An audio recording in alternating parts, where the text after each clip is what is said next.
welcome here to Bob Wren Stadium on this beautiful Friday afternoon.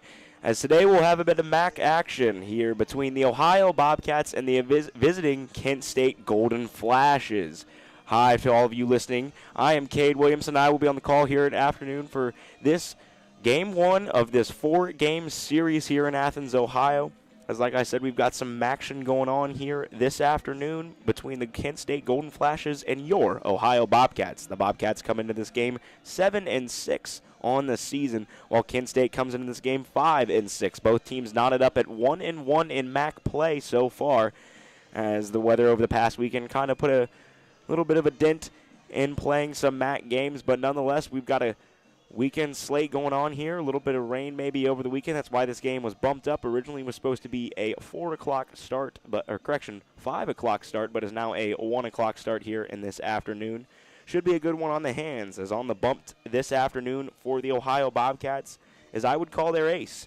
Edward Cutt the fourth once again will be on the hill for the Bobcats, patrolling that, towing the slab out there, as Cutt had a good start last time out against Marshall. And he's had a good start to his season so far here for the Bobcats, as Cutt walking into this game with a 2-1 pitching record, 3.09 ERA. He's appeared in 4 games, started all 4 of those games. He had a complete game last time out against Northern Illinois last Friday in game 1 of that 7-inning first game of the doubleheader on that day. And Cutt went 7 strong, had a great outing, and so far, we'll see what Cutt can do here on the mound for the Bobcats. On the opposing side for Kent State will be Richie Dell. Has a 3.48 ERA on the season, 2-0 pitching record. He's appeared in 4 games, started 3 of those 4 games. He's got a complete game shutout, pitched 20 2/3 innings so far this season, and has fanned 26 batters so far. So, should be an interesting pitching duel we've got here for game 1 this afternoon of this 4-game set. And looking around the MAC League so far this season, leading the way is the Miami Redhawks out there in Oxford. As right now they have a 4-0 record in MAC play. Right behind them is Ball State. And then you've got multiple teams knotted up at 500, both 2-2 and 1-1. That is Ohio, Toledo, Kent State, Central Michigan, and Akron, and as well as Northern Illinois, who got their first win against the Bobcats last time out, but last time Northern Illinois played, correction. And the Bobcats were back home here on Wednesday as they played Marshall. The Thunder and Herd got a W 6-3 in that one after a late game surge as the Bats came alive and the Bobcats pulled out a victory in that one. Kent State is coming off of a loss, though, as they lost their last game out to Central Michigan 6-5. But before that, they were on a 4-game winning streak there. Swept Austin Peay and then beat Central Michigan in the first game of their doubleheader last Friday. And Central Michigan, so far this season, is one of those teams that's knotted up. They were picked to win the MAC this season, and the MAC preseason coaches poll was Central Michigan, and second was Ball State, and in third was the Kent State Golden Flashes. And Ohio, on the other hand, was 7th. So we've got a bit of a matchup between 2 solid teams this afternoon between Kent State and Ohio. And Kent State is coached, their skipper is Jeff Duncan. He's in his 9th season for the Flashes.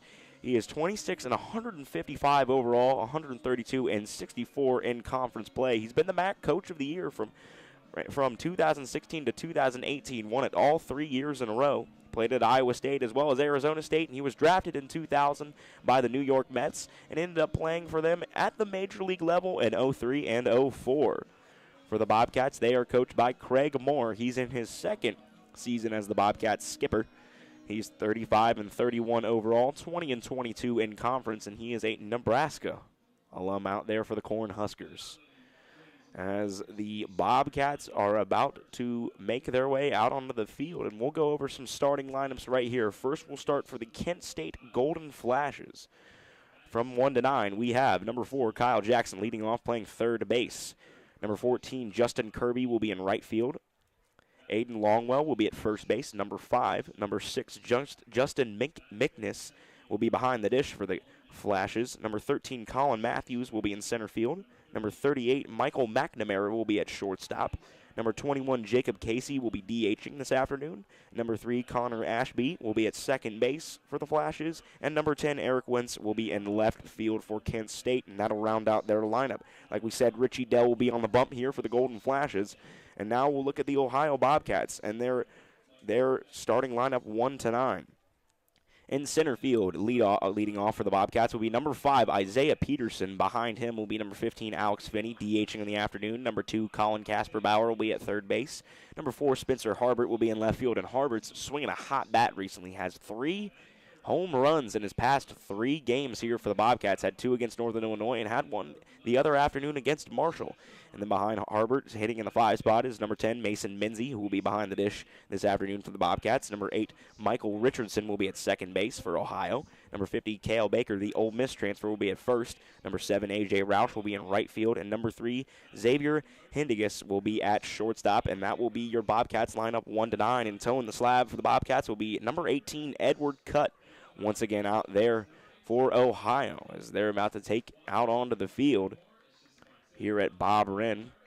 Got a little bit of not much of a breeze here, a little bit of a calm day, as we're about to take a little bit of a commercial break here, as we have the national anthem coming up, and right after that, we'll be ready for some first inning action, so make sure to stay tuned. And you are listening to Ohio Baseball on the Ohio Sports Network.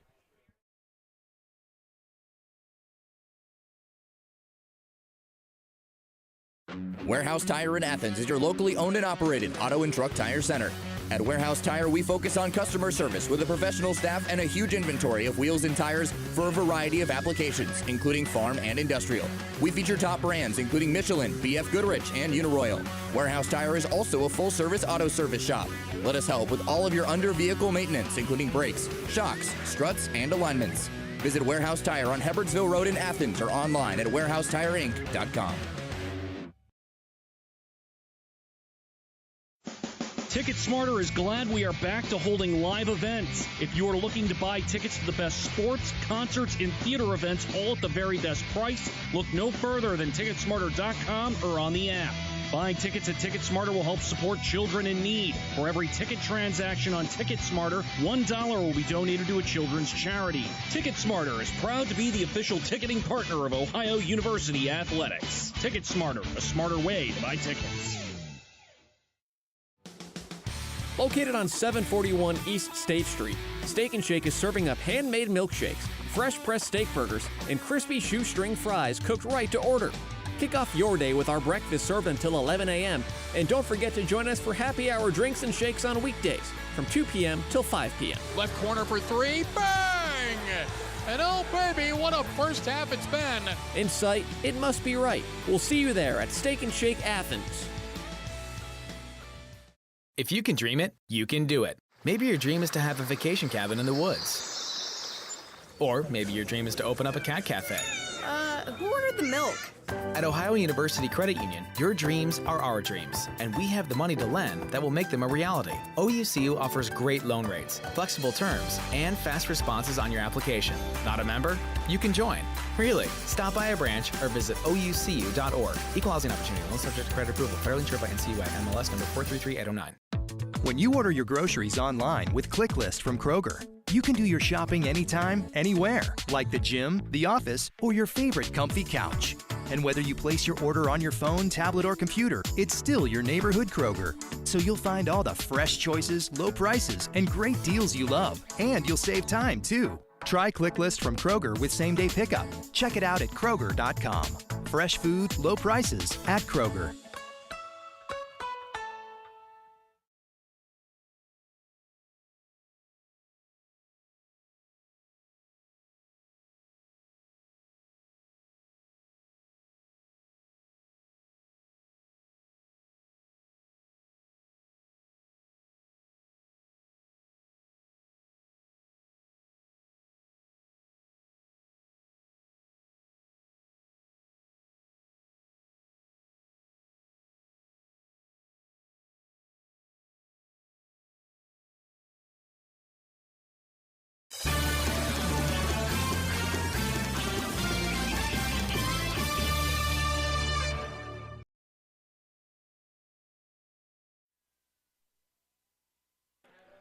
Welcome back here to Bob Wren Stadium on the banks of the Hocking River here in beautiful Athens, Ohio, as we're about to get some midday baseball underway here between your Ohio Bobcats and the opposing Kent State Golden Flashes. As we talked about in the pregame right there, up on the bump this afternoon will be Edward Cutt, number 18 for the Bobcats. He had a good outing, solid full 7 innings in a doubleheader last Friday against the Northern Illinois Huskies. He went full 7, only gave up 2 runs in those 7. As there will be a throw down to second base, which signals that we're about to get the top of the first underway. Is now stepping to the plate for Kent State is number 4, Kyle Jackson, the leadoff here for the Golden Flashes. Jackson so far on the season, a .349 average. Hitting pretty well to start this season. He's played in all 11 games and started all 11 games for the Golden Flashes. As Cutt deals the plate, and that'll be a ball on the inside, and we have got first inning action underway here this afternoon. Jackson is slugging .488, and he has a .451 OBP. His strike there to be strike number 1 across the plate, says the umpire. And now the count is knotted up at 1-1 here. Cut there, got a little bit of a miscommunication, and Kent State's dugout wanted a balk right there, as that'll be a fouled off and back from Jackson. Count will run down to 1-2. As I said, Jackson on the season, he has a .488 slugging percentage, .451 OBP. Solid numbers right there. He's drawn 6 walks so far this season, as that ball will run high from Cutt. The count will run to 2-2 now. Jackson, a little bit of a power guy, has 3 doubles on the season, 1 home run, driven in 4 RBIs. And he has 4 stolen bases for the Flashes. As Cutt's pitch there, a little out to Minzy, as the count will be full now. As Jackson will go up there, trying to look for a base hit or ball 4 right here. As Cutt will deal to the plate, and that ball be pieced up into the air and into shallow left field. Calling it is Harbert, and he will track that ball down and into the glove for out number 1. As that'll be a pop out there, and the Bobcats will have a 1 down here in the top of the first. As now stepping to the plate for Kent State will be number 14, Justin Kirby, playing right field this afternoon. Kirby's hitting .278 so far on the season, and he has appeared in all 11 games for Kent State. Right swinging hitter, that is Kirby. So he'll touch the plate and look to Cutt for pitch number 1. Cutt will deal, and that ball will run high right there for a ball. 1-0 is your count. 1 down here in the top of the first. A little bit of wind here this afternoon. Looks to be blown out to left field, as that pitch will be fouled off right there and into the Ohio Bobcat dugout. Count now 1-1. As we said, a little bit of weather. Seems like all these weekend sets for the Bobcats so far to start the season here at Bob Wren have been impacted by weather, as that ball will be fouled off on the third baseline. 1-2 now in favor of Cutt up there on the bump. But like I was saying, we've had a little bit of weather issues so far in the 2 home stands for the Ohio Bobcats, especially in MAC play here at Bob Wren Stadium, as last weekend we had a little bit of snow come in Friday night. Canceled that Sunday doubleheader, as we did get the Friday doubleheader in, as Cutt's pitch will be a little low right there for a ball. Count now 2-2. But weather has played a factor, and that's how it works here in Ohio in early March, is you never know what can happen. You might have some rain, might have some snow, might have some wind even. You never know what could happen here, especially in southeastern Ohio, as Cutt will deal and to the plate, and that will be strike 3 looking. Sit him down and throw him a bucket right there, as that'll be a strikeout for Edward Cutt, his first on the afternoon, as Kirby will go down looking. And now to the plate for Kent State is the left-handed swinging number 5, Aiden Longwell, first baseman for the Flashes. Longwell hitting an impressive .395 so far in the season, as he'll put that one into play out to Richardson at second base. He'll field it cleanly, throw on to Baker at first, and that'll be out number 3, and the Bobcats will put up a 0 there. Their defense did, as That'll be the end of the top of the first, and make sure to stay tuned for bottom of the first action as you are listening to Ohio Baseball on the Ohio Sports Network.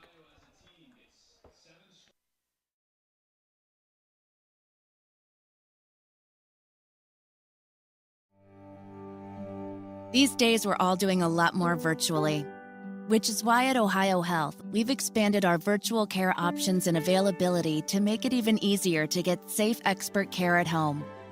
That includes virtual visits with over 1,000 trusted providers in every medical specialty. Learn more about our virtual health options at ohiohealth.com/virtualhealth.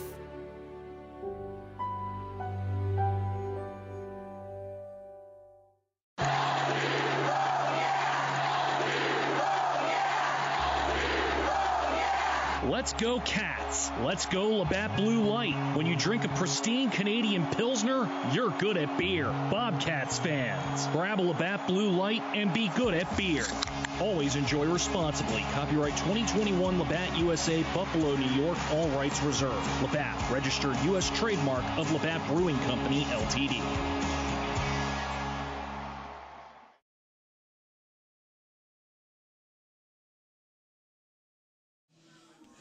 Welcome back here to Bob Wren Stadium in Athens, Ohio, as the Bobcats put up a 0. Their defense did as Edward Cutt mowed down the first 3 dangerous hitters for the Kent State Golden Flashes. So now the Bobcats will come up to the plate here in the bottom of the first. The Bobcats are on a 2-game winning streak over Kent State, as the last time these two teams matched up, it was 2 victories for the Bobcats back last year in May. Kent State, though, is 32 and 18 all time against Ohio, and in the last 10 matchups, Kent State is 4 and 6. Seems like the Bobcats have had the Flashes' number over the past couple of matchups. There goes the throw down to second base, and the leadoff hitter for your Bobcats will step into the plate, Isaiah Peterson. Playing center field this afternoon, and Peterson on the season so far is a .340 hitter. He's played in all 13 games, and he started all 13 games. This will be his 51st at-bat of the season. He's up on the hill is Richie Dell for Kent State, as he'll wind and deliver the first pitch for a strike in there. 0-1 for the Flashes, starting off with a strike looking.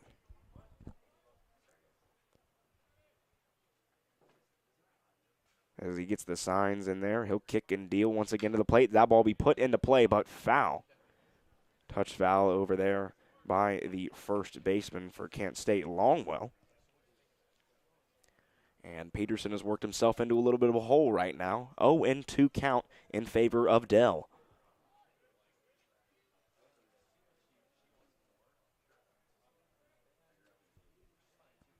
As Dell will deliver to the plate once again. A little bit of a half swing right there. An appeal down to third base. Third base umpire says no, he didn't go, and the count will now be 1-2.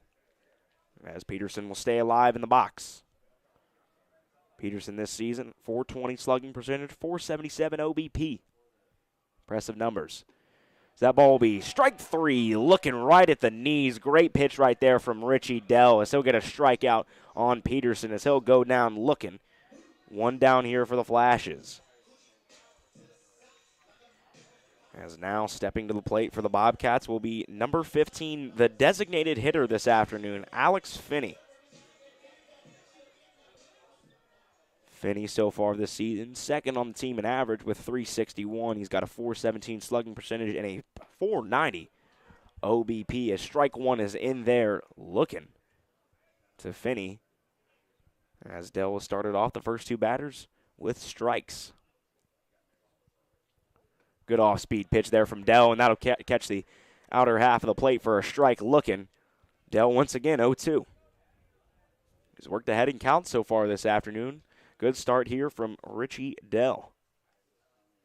So kick and fire to the plate once again. Ball put in play out to third base. Hits the bag. Fielded well over there. Throw across the diamond, and that'll get him. That'll get Finney, as a great play there by Kent State third baseman Kyle Jackson. Fielded it off the bag with a little bit of a skip right there. Fielded it well. Great throw across the diamond to beat Finney to first base. As now stepping into the box for the Bobcats will be number 2, the third baseman and left-handed swinging Colin Kasperbauer. Casper Bauer has been the, I would say, most impressive hitter for this Ohio Bobcats team to start this season. So he has a .474 average, .526 slugging percentage, and a .533 OBP to start this season. As Dell's pitch will be in there for a swinging strike to Casper Bauer.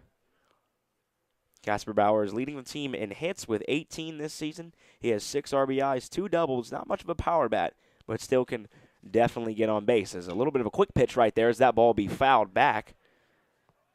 As Dell switched it up right there with a little bit of a less leg kick involved right there and went straight to the plate. 0-2 once again. Richie Dell delivers that pitch right there, and most of the Kent State defense, including myself, thought that was strike 3 right there to Casper Bauer looking. But it'll be a ball, says the umpire, and the count will now run to 1-2. Every single batter that Richie Dell has faced, he has got them down 0-2. Let's see if he can get an out right here as that ball be put into play by Casper Bauer, tailing to left center field, but camping under it and into the glove of center fielder Colin Matthews, as that'll be out number 3 for the Bobcats. End of the first, your score is 0-0. You listening to Ohio Baseball on the Ohio Sports Network. We've all seen the tragedies associated with drug activity and impaired driving in our state. This is Trooper Conkler of the High State Highway Patrol's Athens Post. We need everyone's help to keep drugs out of our communities, keep impaired drivers off our roads, and get people to make good decisions when driving. Traffic and community safety is the responsibility of everyone. You can do your part in calling pound 677 to report drug activity and impaired or reckless drivers to law enforcement. Together we can make Ohio a safer place to live and travel. Let O'Neill Hartman Insurance show you how Grange's strong value and fast claim service delivers league-leading coverage. O'Neill Hartman Insurance will find you a Grange auto policy that balances competitive rates and a responsive Grange claim service. O'Neill Hartman Insurance considers Grange their go-to company for their combination of great value and outstanding claim service. Call O'Neill Hartman at 740-797-4685 or visit them online at o'neillhartman.com.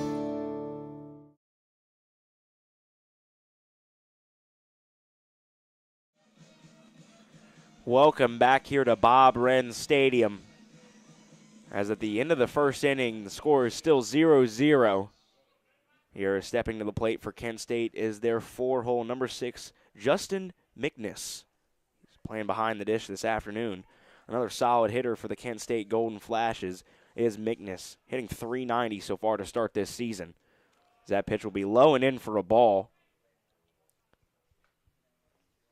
As cut a little errant with that one. I said McNiss on the season. He's got a .585 slugging percentage, .469 OBP, and that one will be placed right in front of the right fielder, A.J. Roush, for a base hit, and that'll be Kent State's first base hit of this afternoon. Solid piece right there from Justin McNiss as he puts that one right into play, right in front of the right fielder, and that'll be a single for Kent State. And we'll see if they can get a rally started right here. Is now stepping into the box is number 13, Colin Matthews, playing center field on the afternoon for the Flashes. Kent State in their signature powder blues this afternoon. I'm a fan of those for sure, and the Bobcats in their white uniforms, all white at that. As Cut will deliver to the plate, and that'll be a ball, or correction, that'll be a foul ball right there off of the bat of Matthews and into the glove of catcher Mason Minzy. It's counting will be 0-1 now. Cut taking his time up there on the mound. He'll deliver to the plate, and that ball will be fouled back once again. Count 0-2 now. Edward Cut ahead in this count right here. We'll try to induce a little bit of a double play ball right here on the ground. Middle infielders add double play depth up the middle, looking for 2 to get Cut, the base runner over there at first, out, as well as the hitter at the plate. As Cut will deliver to the plate, and that'll be a foul off down the third baseline. Staying ahead in the count is Edward Cut. It's Colin Matthews. Matthews on the season, .257 hitter, .249 slugging percentage, .395 OBP. 15 strikeouts on the season as he's in that territory right now, as Cut's got 2 on him. Cut taking his time once again, delivers to the plate. That ball will be skied high to center field, but camping under it is Isaiah Peterson. It'll find his glove for out number 1, and the Bobcats will have one down here in the top of the second. As now coming to the plate for the Kent State Golden Flashes will be number 38, Michael McNamara, playing shortstop this afternoon for Kent. McNamara, .262 hitter so far this season, as he's appeared in all 11 games for the Flashes. Still over there on first base is their 4-hitter, Justin Mickness, who put that single out into right field for those of you that did not catch that. As pickoff attempt over to first, but Mickness will get back in safely. Solid pickoff attempt from Edward Cutt. I know he was very antsy at his last appearance of getting the Northern Illinois Huskies out of first base, and he had a good solid pickoff attempt over there to his first baseman, Cale Baker. But getting back in safely will be Mickness. Runner on first here, one down for the Flashes. Ball in there, a little bit of off speed as Cutt slowed it down there. Strike number 1 to number 38, Michael McNamara. McNamara, .476 slugging percentage, .340 OBP so far on the season. 5 walks and 15 strikeouts. He's grounded into 0 double plays so far to start this year, as that'll be a swing and the miss right there from McNamara. Good pitch from Cutt, as he'll be ahead in this count now, 0-2. Tough spot here from McNamara, as he'll have to battle back right here, and this is where you want to be if you're Edward Cutt. Got the hitter in a bit of a hole, will be more defensive with his swings. As Xavier Henniges over there at shortstop is playing more toward the third base shortstop hole. And more towards second base is Michael Richardson, as that ball will be grounded over to third base. 5, 4, 3 double play around the horn there for the Bobcats, as they'll get out of the inning with a solid double play there. Ground out for Kent State, as that'll be the end of the top of the second. Your score still knotted up at 0-0. You're listening to Ohio Baseball on the Ohio Sports Network.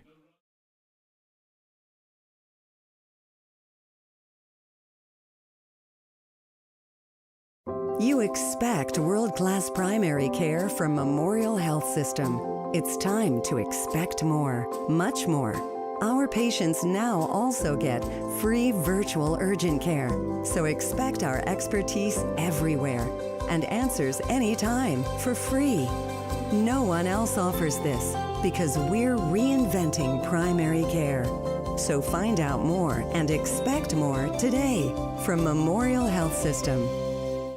The past year and a half, we've all been part of unprecedented times that have been heavy. At Integrated Services for Behavioral Health, we have been here for you throughout the heaviness of the pandemic and will continue to be here for you whenever you need us. Checking in on your behavioral health and well-being is more important than ever. If you feel like you can benefit from home or community-based support, counseling, peer recovery support, and a myriad of other services we offer, please call us at 800-321-8293. We're here for you.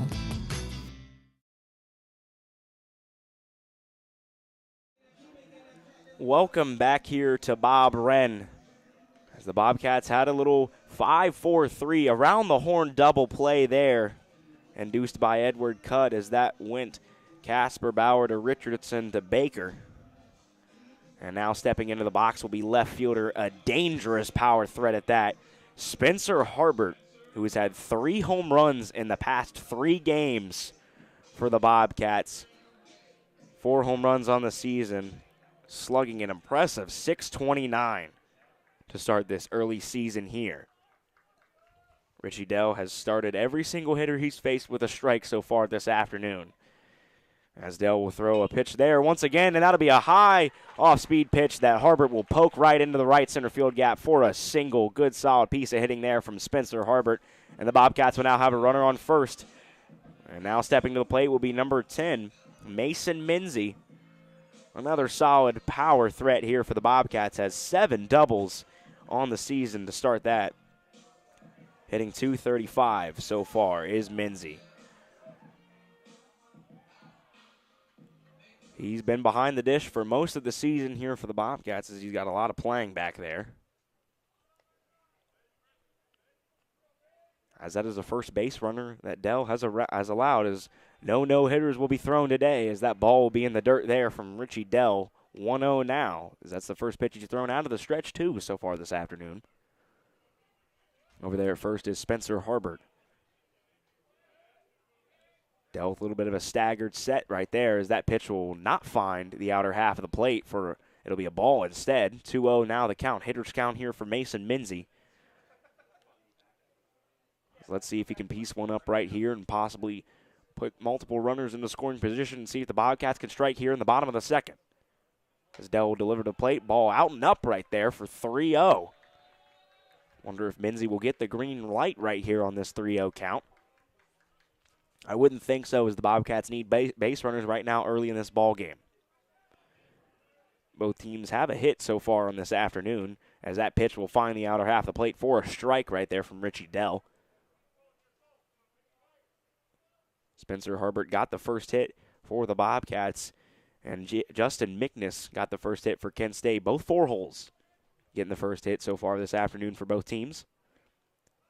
As going right there and skied way up, as taking off was Harbert, but Minzy will sky that one high, and that one will find the glove of Kent State's catcher Mickness, and that'll be out number 1 for Kent State. As that was a little bit of a high heat right there. Minzy got under that one, skied it, popped it way back. Camping under it was Mickness for out number 1, as now into the box will be number 8, Michael Richardson, the second baseman for the Ohio Bobcats, with a little bit of a staggered stance. Looks to go backside with this one. As Dell will deal the plate, and that ball will be inside for a ball. 1-0 is the count. Richardson so far this season has grounded into only 1 double play for the Bobcats. As Dell's pitch will find the mitt and will find the strike zone right there, as it'll be 1 down, 1 strike, 1 ball, 1 hit for both teams, and 1 runner on here at first base in the bottom of the second. Richie Dell will come set again at the belt. As going off right there is Harbert, and that ball will be fouled back and out of play. Count now runs to 1-2. Harbert, a little bit of fleet feet over there at first base. He only has 2 stolen bases on the season, but he's 100% on the base paths when stealing. He's tried to go multiple times with multiple batters so far here in this bottom of the second. Hasn't found his way to second base. Dell will deal there, and the catcher Mickness wanted to pick off Harbert, but thought otherwise. That will be low for a ball. Count now 2-2. Richardson so far this season, .282 hitter for the Bobcats. Pickoff attempt over to the first, and Harbert will get back in safely.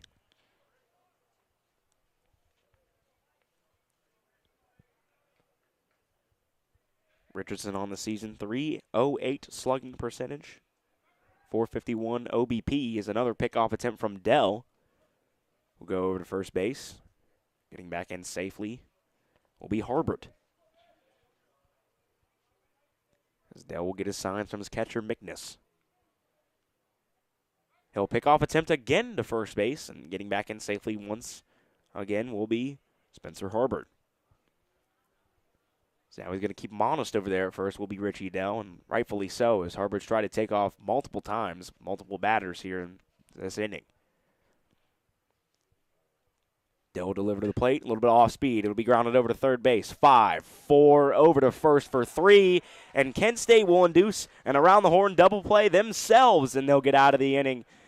As now we've completed 2 here at Bob Wren's. Score still 0-0. You are listening to Ohio Baseball on the Ohio Sports Network.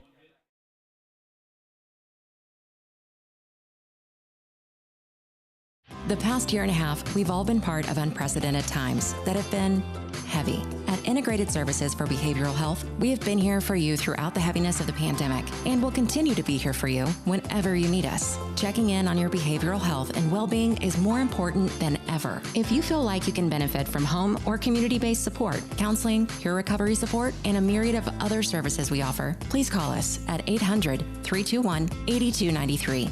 We're here for you. Bobcat fans, the Hugh White family of dealerships is your hometown Athens dealer. And to show our commitment to the community, we're offering free car washes for Ohio University students and faculty, as well as college grad discounts with all of our new brands. But that's not all. We provide free concierge service for faculty. We'll pick up your vehicle and drop it back off after service. Take advantage of our leases at under $200 per month. Come visit us on North Columbus Road, less than 5 minutes from campus, or online at visithughwhite.com. And remember, if the deal is right, it must be Hugh White. Welcome back here in the top of the third as that pitch will be fouled off from number 21, Jacob Casey, the designated hitter this afternoon for Kent State. As Edward Cutt will get ahead in the count here 0-1. Casey missed the action there in the bottom of the second. Kent State got a 5-4-3 double play as that ball will be fouled off once again from Jacob Casey. As they went around the horn from Jackson to Ashby over to first to Longwell, and both the top and the bottom of the second ended in around the horn double plays for both the Bobcats and the Golden Flashes. As Cut's 0-2 pitch will run a little away there for a ball. Count now 1-2 to the designated hitter, Casey. Casey so far this season, as he swings and misses at that one, and that'll be a strikeout for Jacob Casey, as that'll be the second on the day for Edward Cutt. As, like I was saying, Casey has not had a hit so far this season, hasn't had a walk yet either.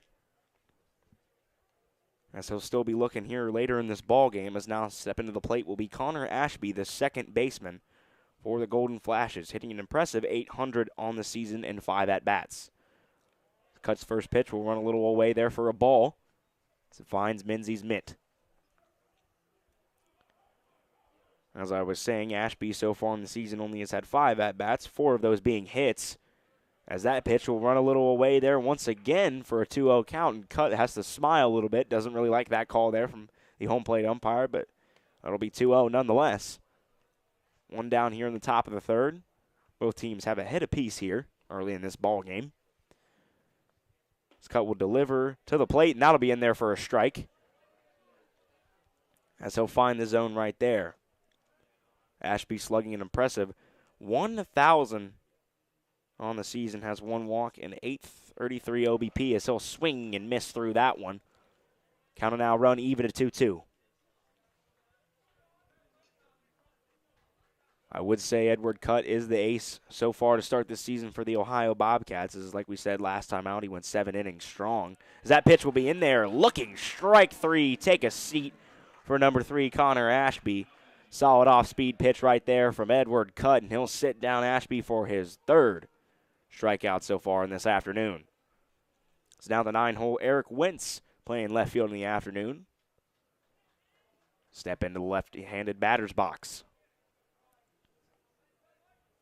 Edward Cutt will kick and deal once again, and that pitch will be in there for a strike. Cutt's only given up 1 hit so far this afternoon, and that hit was to Justin Mickness, the 4-hole for the Golden Flashes.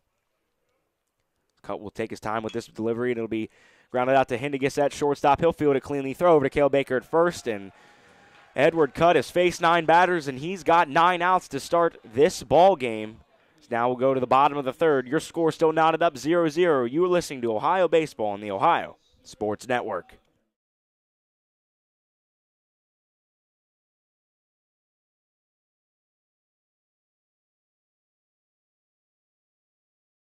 Whether you're coming to Athens to root on the Bobcats, visiting friends and family, or just in town for business, the Hampton Inn in Athens wants to be your home away from home.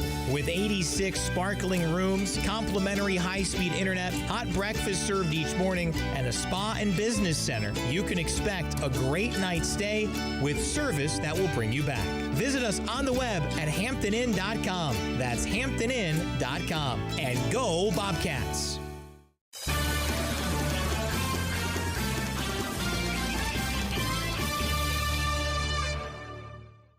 If you're traveling to a game, a weekend road trip, or just around town, you need to stop at Go-Mart. You'll find a Go-Mart open 24 hours a day right off the interstate or right off Main Street in your local community. You can refuel your ride with quality gasoline and also yourself with popular snacks, drinks, and more. We're making it easy to keep up with your busy schedule by keeping you on the go. Go-Mart is the proud sponsor of Ohio Bobcat football. Go for good times. Go for Go-Mart. Welcome back here to Athens, Ohio, as the Ohio Bobcats Baseball Club is taking on the Kent State Golden Flashes here this afternoon. Score still knotted up 0-0 here in the bottom of the third as the first baseman, Cale Baker, will step up to the plate right now. Cale Baker out of Central Ohio, an Ole Miss transfer, as well as started off his college career down at UC. Baker so far this season hitting .086, trying to get things going here into the latter stages of the early part of the season. Bit of an oxymoron there, but nonetheless. As that pitch will run outside for a ball, and Baker will now be up in the count 1-0. Due up this inning for the Bobcats is Baker, Roush, and Hendigas, who made an impressive play out there at shortstop. Solid defensive shortstop, and that is Hendigas. As that ball will be skied way high out to left field, and camping under it is the Kent State left fielder, Eric Wentz, and it'll find his glove for out number 1 here in the bottom of the third as Baker will fly out to left field. As another Central Ohio product, and A.J. Roush will step up to the plate here for the Bobcats, playing right field this afternoon. Roush hitting .298 on the season. .340 slugging percentage, .365 OBP. Only has 11 strikeouts and 4 walks with a total of 14 hits. Has a little bit of a bunt attempt right there from Roush. Will be on for nod, so pull back on that one, and that'll be a ball out. 1-0 the count now. Seems to be we'll have a pitcher's duel so far this afternoon as both Richie Dell and Edward Cutt have worked their way through most of the batters so far this afternoon. Cutt has 3 strikeouts so far for the Bobcats. Is the count now 2-0.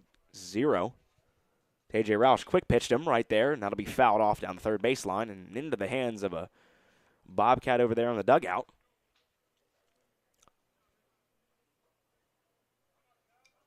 Something interesting from Richie Dell that I've seen so far this afternoon is his bit of a quick pitch that he has. Is sometimes he slows down his motion with the high leg kick, and sometimes he has no leg kick. As that ball will be shot into left field and off the wall out there for A.J. Roush. Good piece of hitting right there. He'll round first and make his way safely into second base for a double off the wall for the Bobcats.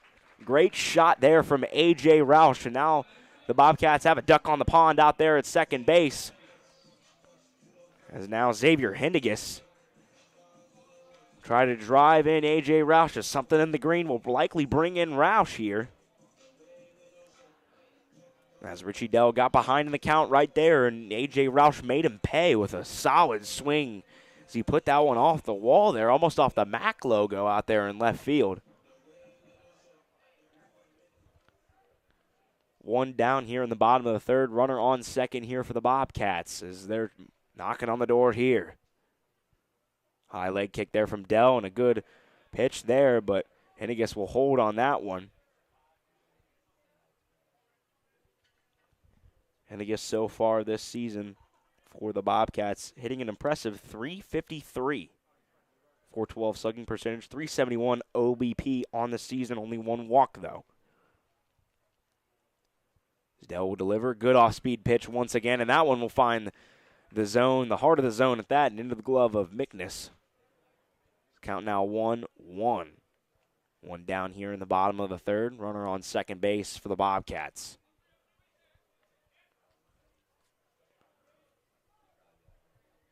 Richie Dell comes set at the belt, and he'll deliver to the plate, and that ball will be low. 2-1 now is your count.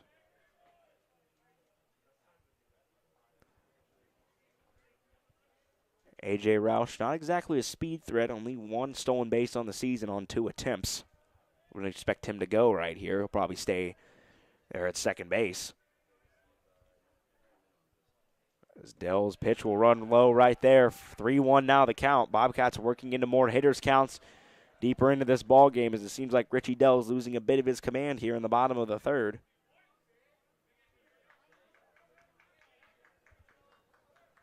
3-1 the count now. 1 down here, bottom of the third. Score still knotted up at 0. Bobcat dugout getting a little chirpy now.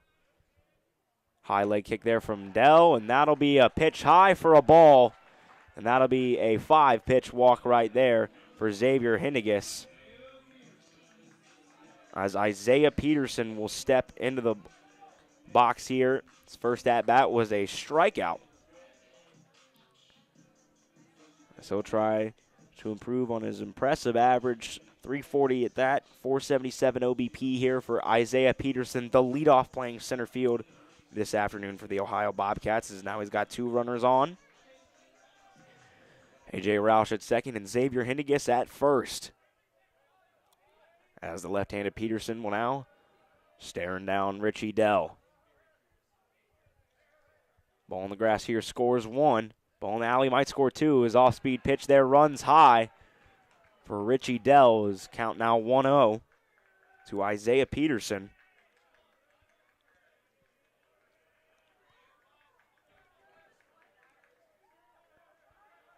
Richie Dell has only had 1 walk so far this afternoon. It was that walk there at Henniges. Bobcat dugout chirping a lot now. Swing and a miss there from Peterson. So now the count will run to 1-1. Good hack there, though, from Peterson. So try to put this ball into play here for the Bobcats. First at bat, he did strike out. So try to put this one into play. Peterson's only grounded into 2 double plays. Swing and a miss right there. There's a little bit of hit and run. Or correction, that ball was fouled off.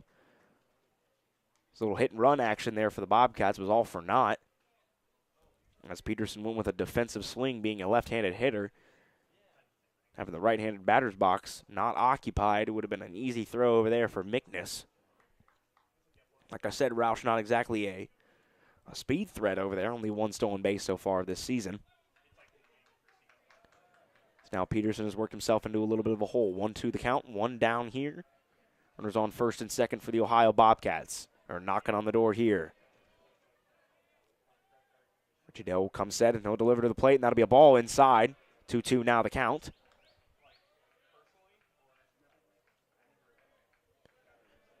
As I said, Peterson leads the team in grounding into double plays, has 2 so far on the season. 10 strikeouts as well. Moving out there is A.J. Roush. Ball be foul out of play down the third baseline, and staying alive in the box will be Isaiah Peterson. Center fielder will not go down without a fight. As I said, he's only had 9 strikeouts so far this season. It's about middle of the road for the Bobcats, as they are now in their 14th game of the season. That'll be a pickoff attempt, all for naught. A little bit of a spin back. Stepping off the mound there is Richie Dell. Like I said, the Bobcat dugout now up on their feet, up on the rails. Chirping there to Richie Dell. Just keeping him honest over there at second base is shortstop Michael McNamara for the Golden Flashes and their powder blues. Dell will deliver to the plate. Missed his spot. And Peterson thought that was ball 4, but instead it'll only be ball 3 as the count will now run full.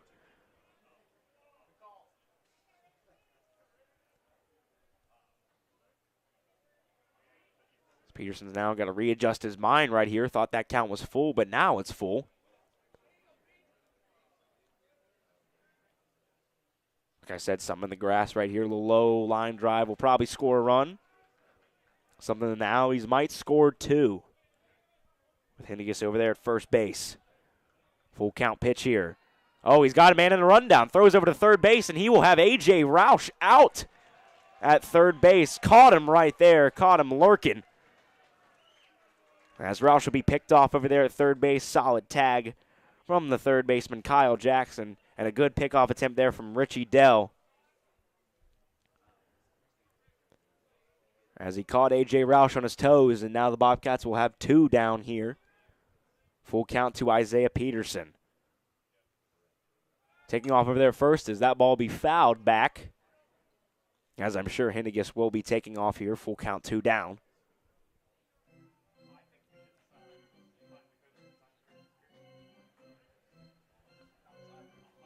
If you're over there and you're A.J. Roush over at second base, that kind of might have ended the rally here for the Bobcats. I won't say all for naught, as you never know what can happen here at this at-bat for Peterson, but still. It's taking off over there is Henniges, and that would be a ball up and a walk for Peterson as he'll take his base over there at first. Runners back on first and second, as Alex Finney will now step into the box for the Ohio Bobcats. He grounded out in his first at-bat, and we'll see if he can put one in between the fielders on the ground this time. It'll likely score a run out there. Xavier Henniges at second, and at first, Isaiah Peterson. Finney, the designated hitter, into the box now. First pitch will be up for a ball. Home plate umpires kept him honest so far this afternoon. Not too tight of a box, but a tight box at that. Very honest, very consistent, I will say.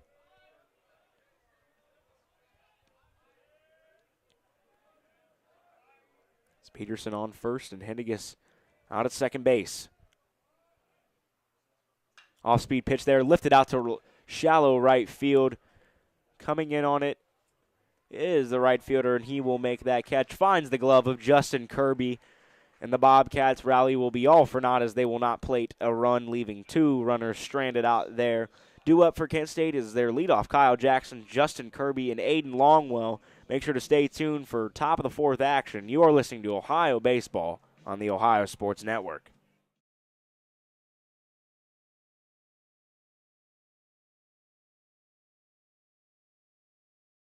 Jumpstart your day at the Fairfield Inn & Suites in Athens. Enjoy complimentary hot breakfast, then unwind on our beautiful outdoor patio, which includes a gas fire pit and barbecue grill. Conveniently located on East State Street, just a short drive from the Ohio University campus and uptown Athens, the Fairfield Inn & Suites is situated near many shopping and dining venues. At the Fairfield Inn & Suites, you're our #1 priority. Call 740-589-5839 to book your next visit to Athens or find us online at fairfieldinn.com. Hi, this is Jared Dean with Dean Heating and Cooling. As your local Tempstar dealer, you can experience superior home comfort with Tempstar game-changing technology. Whether you need a fall tune-up or a midwinter repair call, our expert technicians will make sure your heating system is running at peak performance. Count on Dean Heating and Cooling and Tempstar to keep you cozy all winter long. Find us online at deanheatingandcooling.com and go Cats!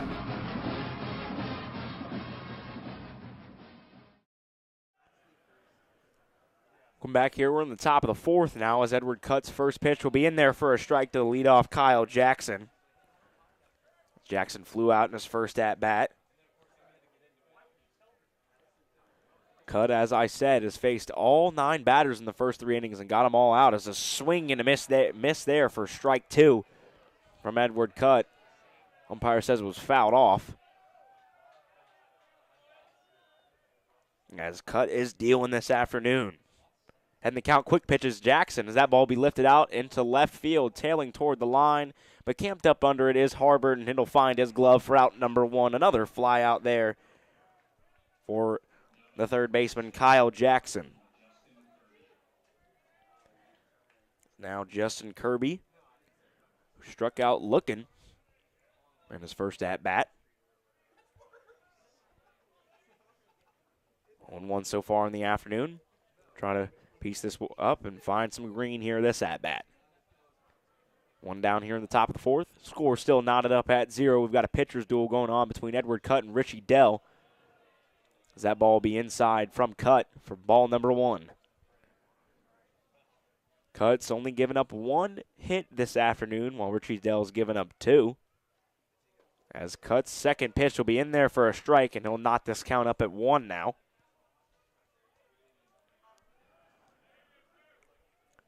Kirby playing right field this afternoon for the Golden Flashes. As Cutt's pitch will be low and away, a little too far. Just about outside of that one. 2-1 now the count.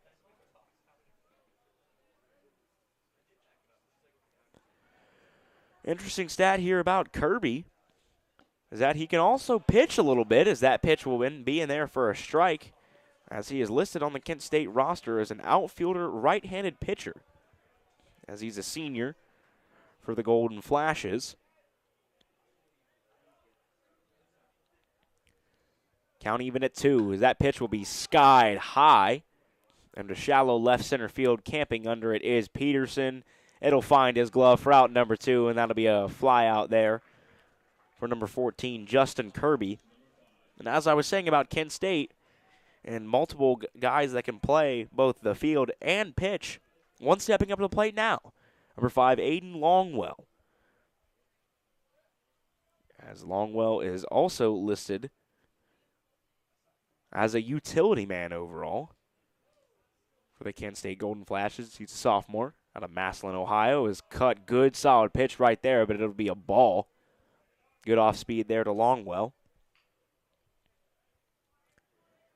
Longwell playing first base this afternoon, grounded out his first at-bat, as that ball will be fouled back behind home plate. Count now even at 1.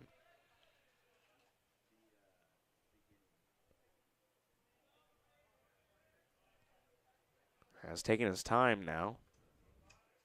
Is Edward cut, and the umpire as well. I think they were adjusting the scoreboard out there in left center field to make sure they got the count right. As that pitch will be grounded to Henniges at shortstop. He'll make it. Great play over to first for Baker, and that'll be out number 3 for Edward Cutt, as he's faced 12 batters, and he's got 12 outs so far this afternoon. You are listening to Ohio Baseball on the Ohio Sports Network.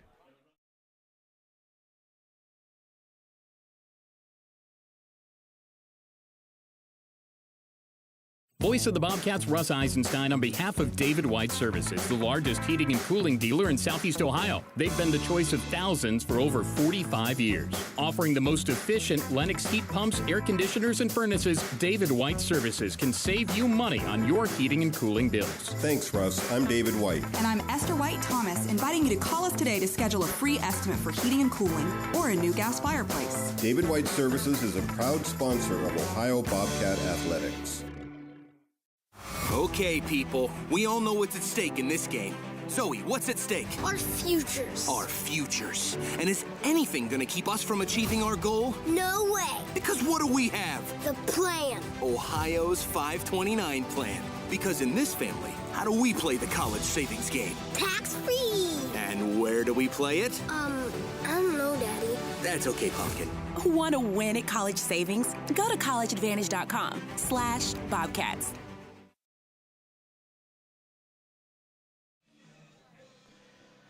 We're in the bottom of the 4th here at Ohio University, as the Bobcats take on the Kent State Golden Flashes.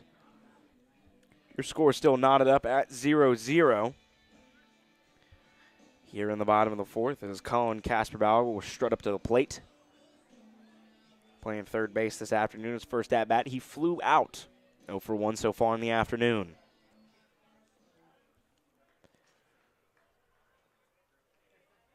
Richie Dell still up on the mound for the Golden Flashes here, working into the latter stages of the game. Latter stages as well, as pitched in there for a strike off speed. Good pitch there from Richie Dell. Kasperbauer is a transfer from Iowa Western, as he was 3-time all-district first team. He was the conference player of the year, and he hit .405 and .413 in his junior and senior year, respectively. Let's count now 1-1 to Kasperbauer, as he'll foul that one back.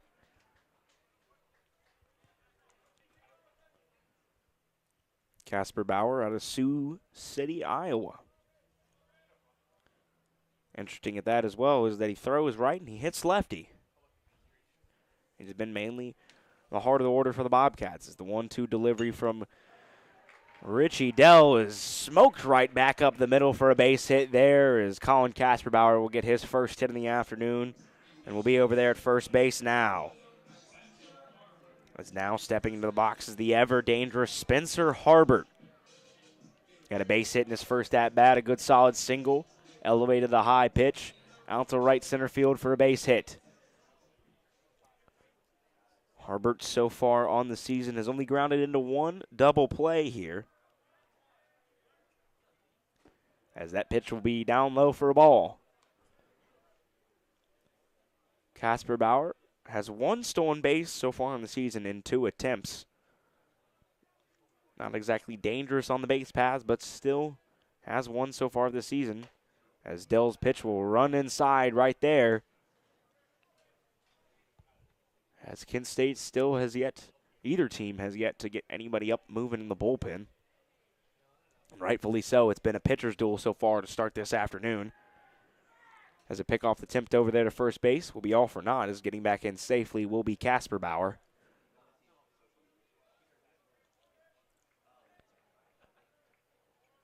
So we're here in the bottom of the 4th. Score still knotted up 0-0 between both of these squads. As that pitch will be skied way high and way back.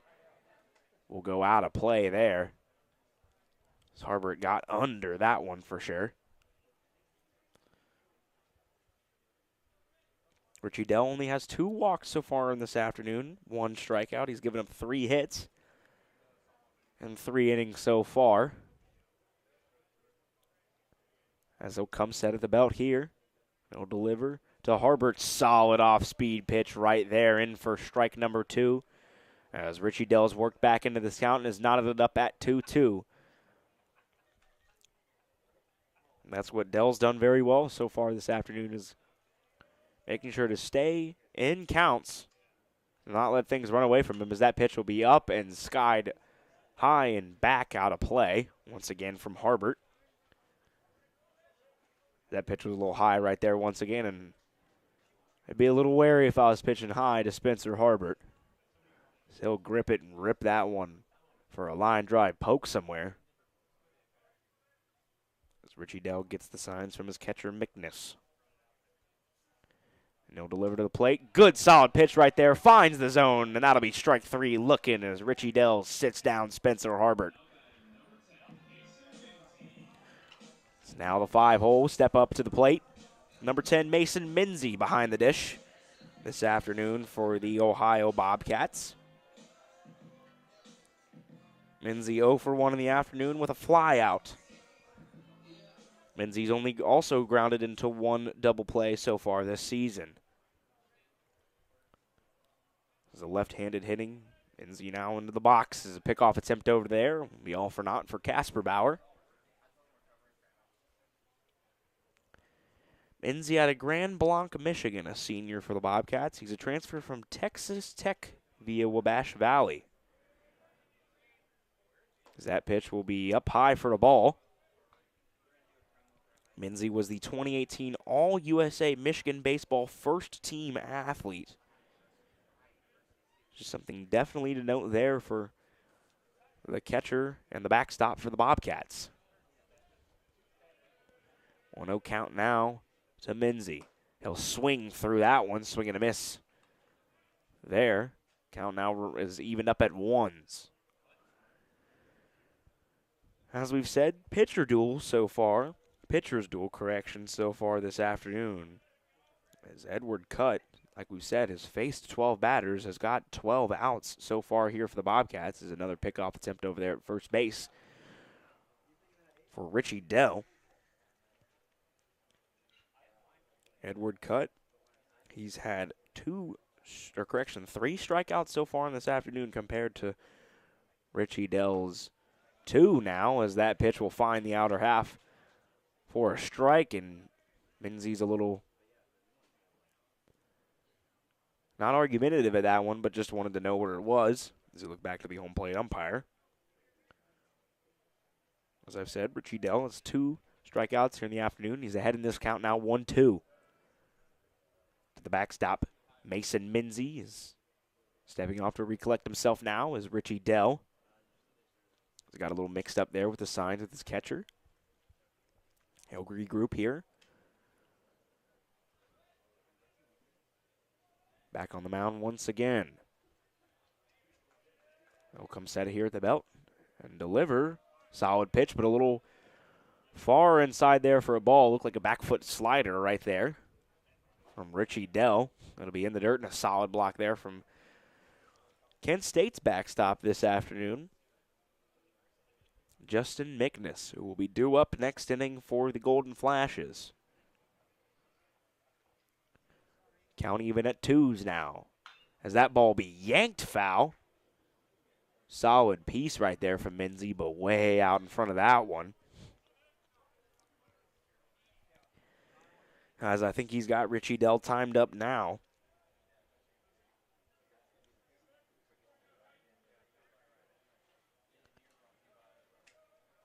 Bobcats 3 hits so far this afternoon. Kent State only 1. So we'll see if Minzy can make it 4. As that ball be skied, looking to be moving out of play, and that's where it will move toward. Up there over on the hill as everybody scattered right out there. Didn't want to get hit by that foul ball. But it'll be out of play, fouled back there. As Minzy will stay alive here for the Bobcats.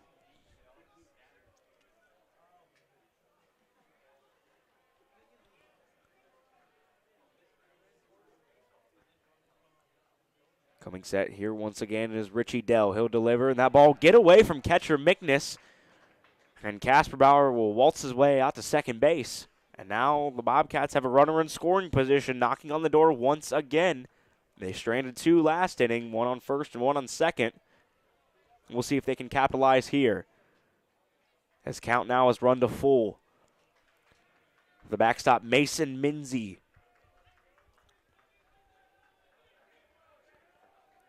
Minzy's drawn 5 walks in the season, struck out 13 times. As that pitch will be yanked out into right center field. Good piece there from Mason Minzy off the wall. And now running and rounding third base will be Casper Bauer going home in the relay. Now to the plate, and Casper Bauer will get in there safely. And the Bobcats will play to run on an RBI double from the catcher, Mason Minzy, as he yanked that ball off the wall out there in right center field. Good piece of hitting from Mason Minzy to work that count to full and to smoke that ball into the right center field gap for a double. As the Bobcats strike here first in the bottom of the 4th, as now they put up a crooked spot there. Score now 1-0 in favor of your Ohio Bobcats over the Kent State Golden Flashes. So now Kent State will have a bit of a mound visit as they'll try to get Richie Dell back to recollect himself. Not that he'll be yanked out of this game. Kent State still has nobody warming up down in the pen here to start this ball game. Ohio's bullpen has been quieted too there. And that's one thing about Richie Dell is he's only really given up 4 hits this afternoon. That's not too many, but still, that'll be enough for the Bobcats to be striking at the door. And that's what they did right there is the 2-2 pitch got away from the catcher, Mickness. Got Casper Bauer into scoring position, and that ball launched off the wall out there from Mason Minzy. Solid rip there as he'll get his first hit in the afternoon. As now Michael Richardson will step into the box, the second baseman for the Bobcats. So he grounded out in his first at-bat.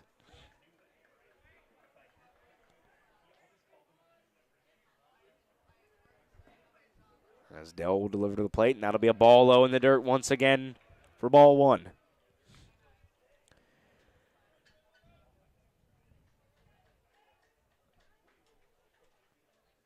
As Richie Dell still up on the mound here for the Kent State Golden Flashes. Hasn't got anybody moving up in the bullpen. Out there so far is Kent State. Seems like they're going to have Dell go deep. Trying to save arms as well here for this 4-game set. As that off-speed pitch will be skied out into center field. And a decent read right there as Minzy decides not to tag. As that'll be out number 2 for the Kent State Golden Flashes. Finds the glove of Colin Matthews out there. As now the first baseman, K.O. Baker, will strut into the box here for the Bobcats. Runner in scoring position here for Baker.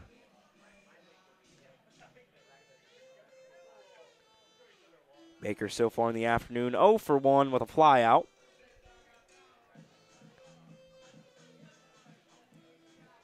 As Baker and his flow will stride into the box here. Not keeping Minzy honest there at second base, as that pitch will be low for a ball from Richie Dell.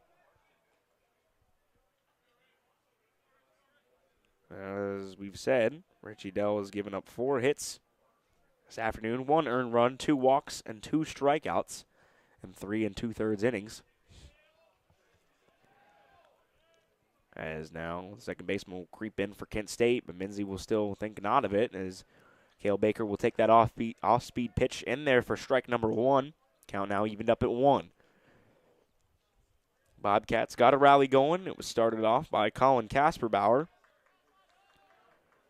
who led off this inning with a base hit. Got to second base on a passed ball. Mason Minzy, as that pitch runs a little high and in to Baker for a ball. Count now 2-1.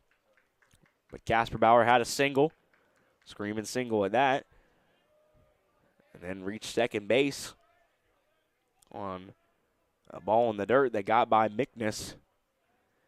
And then coming around to home after that Mason Minzy RBI 1-out double. As that ball will be a little too far off the plate for the home plate umpire, as the count will now run to 3-1. Hitters count here for Cale Baker. Let's see if he can piece one up here and extend this Bobcat lead. 1-0 is your score here in the bottom of the 4th.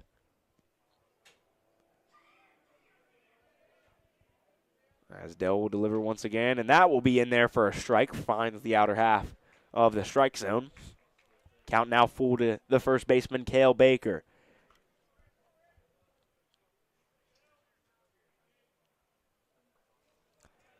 Bobcats have only left 2 runners out on base so far here this afternoon. That was last inning. That pitch will run a little far outside, and that'll be a walk there for Cale Baker. That'll be Baker's 7th walk of the season. As now A.J. Roush, the right fielder, will step up to the plate for the Ohio Bobcats. He is 1 for 1 in the afternoon with a double. And he got picked off there in the bottom of the 3rd.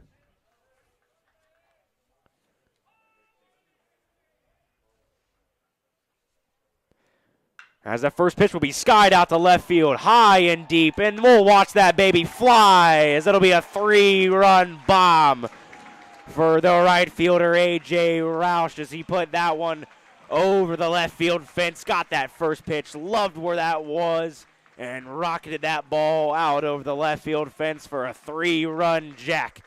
And the Bobcats will now extend their lead to 4-0. As Richie Dell gives up a 3-run first pitch shot to A.J. Roush.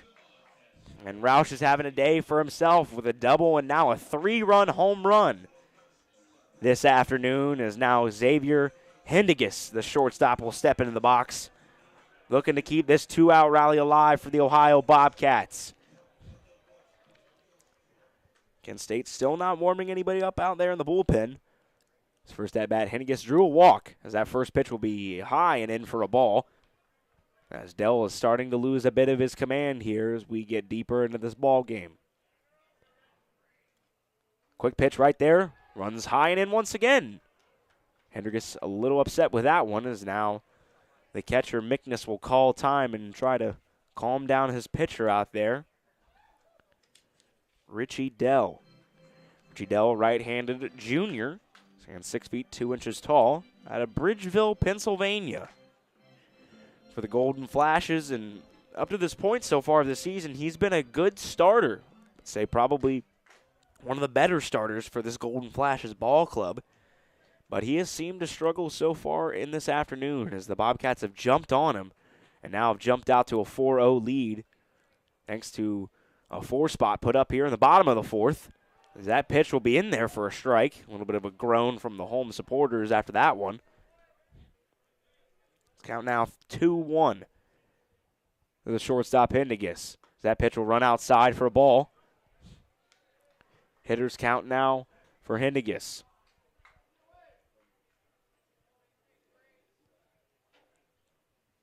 As Richie Dell Turns, kicks, and fires the plate in there for strike number 2.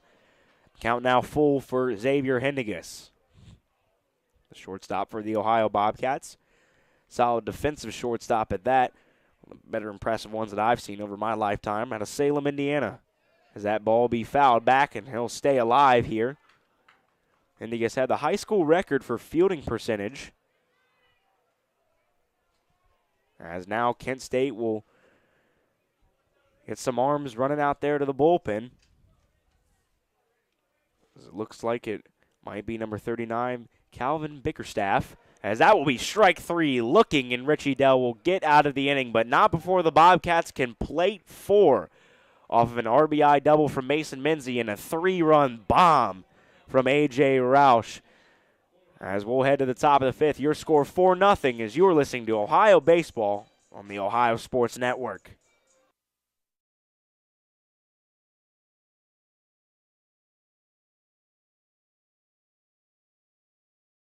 Together is a wonderful place to be. That's why CareSource is devoted to keeping you and your family healthy and happy. We promise you not only reliable health care, but also a helping hand with whatever your family needs to succeed. It's why more moms in Ohio choose CareSource for Medicaid than all other plans combined. Things only get better when we work together. And together, there's nothing we can't do. We are one. Learn more at caresource.com. Get your ice cold Bud Light Seltzer here. Even though you can't go to the game, doesn't mean the game can't be brought to you now here. Just go to budlight.com/delivery. That's budlight.com/delivery. Give me 2 mangoes. Coming at you. It's a little short. Ow. Sorry. You know what? I'm just going to walk them over to you. Whenever there's a game to watch, there's a Bud Light there. Enjoy responsibly. Anheuser-Busch, Bud Light Beer, and Bud Light Seltzer, IRC Beer, beer in Texas, St. Louis, Missouri. We're in the top of the 5th here at Bob Wren as Edward Cutt will turn, kick, and fire to the plate for a ball low there. As 4, 5, and 6 to do up here for the Kent State Golden Flashes is Justin Mickness. The only hit so far this afternoon for Kent State, a solid hit at right field as that pitch will be in there for a strike. As the Bobcats now lead 4-0 over Kent State. As now they've got multiple pitchers moving up there in the bullpen. As that pitch was solid from Cutt, but didn't find the outer half of the plate. It'll be a ball out.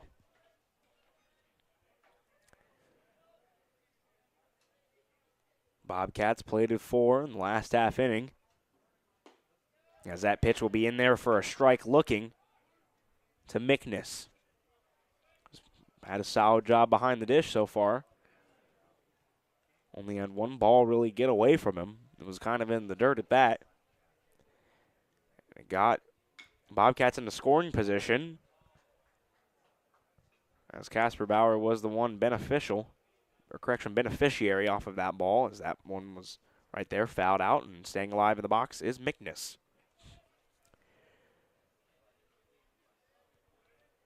Edward Cutt has been dealing so far this afternoon once again for the Bobcats. He's gone 4 strong so far to start this game as that pitch will be fouled out back down the third base line and out of play.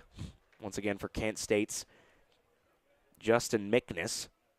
Very dangerous hitter is Mickness so far in this young season. He has 1 home run, but 5 doubles, leading the team in that category for the Golden Flashes. That pitch is fouled once again. A good solid battle up there for Mickness as he won't go down without a fight. Mickness also has an impressive .585 slugging percentage for the Golden Flashes. Cutt will deliver once again to the plate, and that ball will be poked out into left field, but camping under it is Spencer Harbert, going back now toward the track, and he'll make it right before the track for out number 1 here in the top of the 5th. So we're starting to get into gym territory this afternoon for Edward Cutt, as his last time out through a 7-inning complete game for the Bobcats in the first game of a doubleheader against the Northern Illinois Huskies. It's a good first pitch there. Will get by the third baseman, Colin Casperbauer, and that'll be his second hit there for Kent State as Colin Matthews will round first and get into second safely for a double down the third base line, and now Kent State is knocking on the door. Must have jinxed Edward Cutt at that one. As Michael McNamara, the shortstop, will step into the box here, step up to the plate, correction, for Kent State, as now they have a runner in scoring position the first time they've had somebody out there this afternoon. That's a good piece of hitting there from Colin Matthews. Got that one by the glove of Colin Kasperbauer over there at third base. Will be a base hit, double down the line. Cut will come set at the belt, and that pitch will be low and in for a ball. As Kent State now knocking on the door, trying to plate one. Both of these offenses seem to be coming alive here as we get into the middle stages and latter stages of this ball game. As Cutt will step off the mound there, trying to do an attempted pickoff, but had nothing going. As Richardson out there at second base and Cutt, trying to be on the same page and possibly maybe picking off Colin Matthews out there. 1-0 count now to McNamara. The pitch, it'll be fouled down the third base line. Dangerous foul ball there.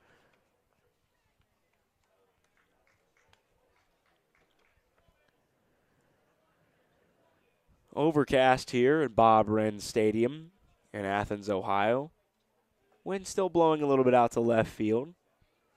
This past couple of days, we've had great weather down here in Athens, Ohio. Had good weather for Wednesday's matchup between the Marshall Thunder and Herd and the Ohio Bobcats, which is a 6-3 victory for the Bobcats, as that pitch will be inside for a ball. Almost caught part of the plate. Home plate umpire says it was too far in.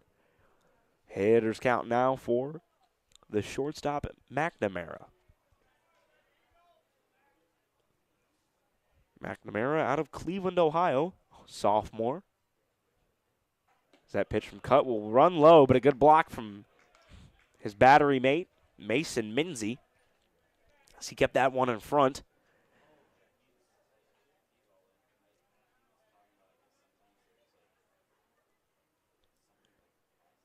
Minzy has 0 passed balls so far on this season. A solid defensive catcher at that.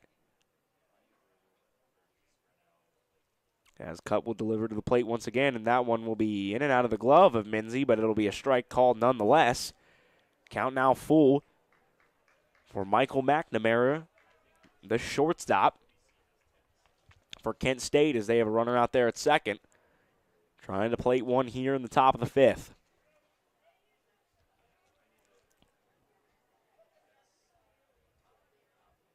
As Edward Cutt's checking his runner out there at second base, trying to make sure he keeps him honest.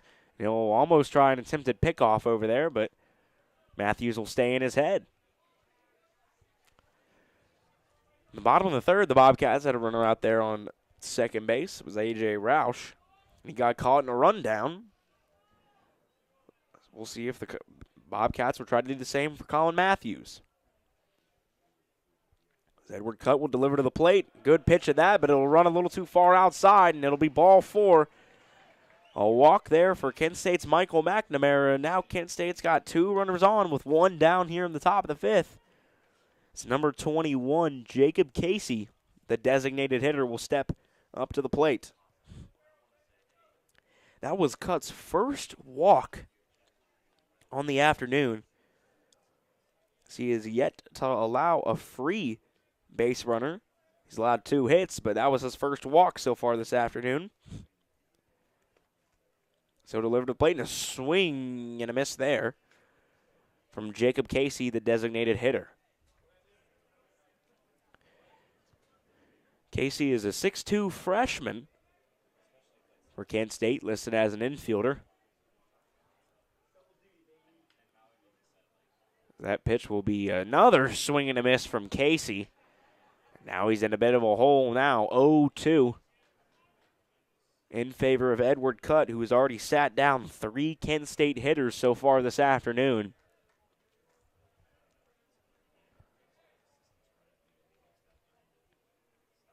That pitch will be fouled back. And Casey will stay alive here in the box.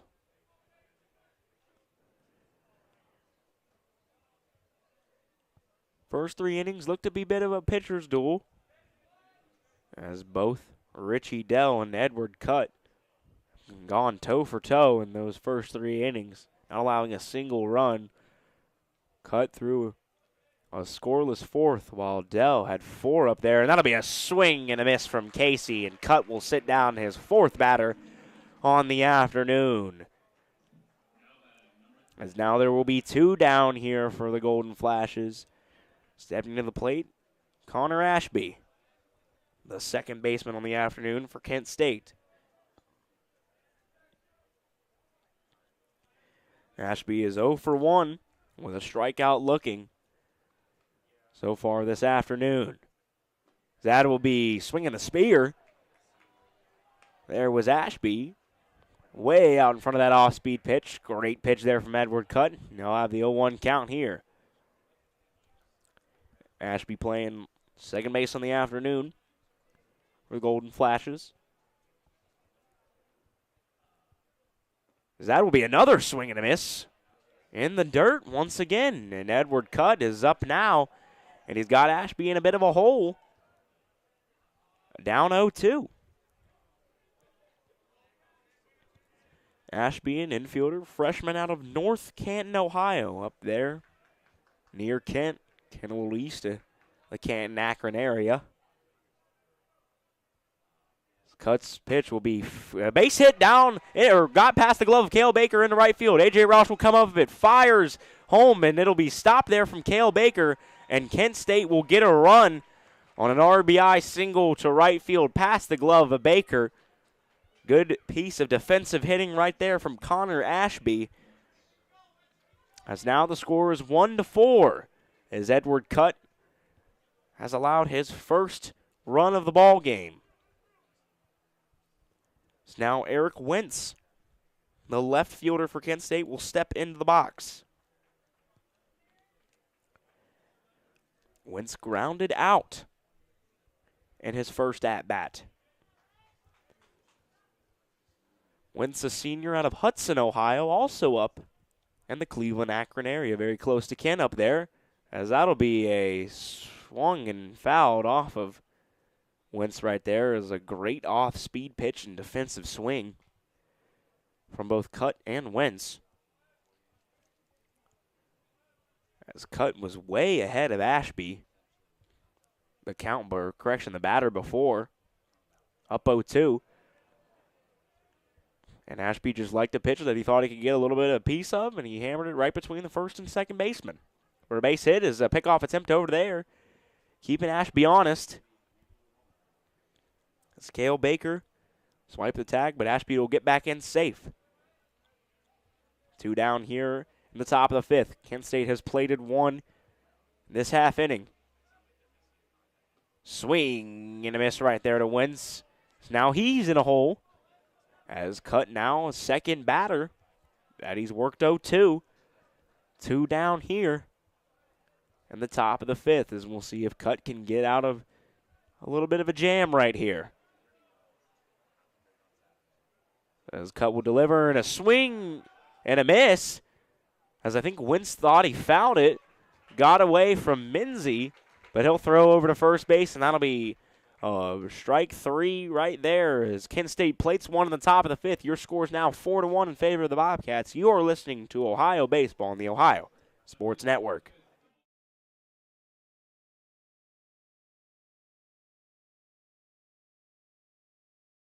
Plan your next visit to stand up and cheer for your Ohio Bobcats in Athens County, Ohio. Visit AthensOhio.com, the best resource for where to eat, where to stay, where to shop, and where to play. Athens County is home to countless trails and outdoor activities. Enjoy mountain biking, kayaking, rock climbing, and hiking. Find your own adventure. Cruise the Hockhocking Adena Bikeway. Mountain bike the Bailey's Trail System. Hike trails less traveled at Stroud's Run State Park. Or ride 9 thrilling motorcycle routes on Ohio. We can't wait to see you in Athens County, Ohio.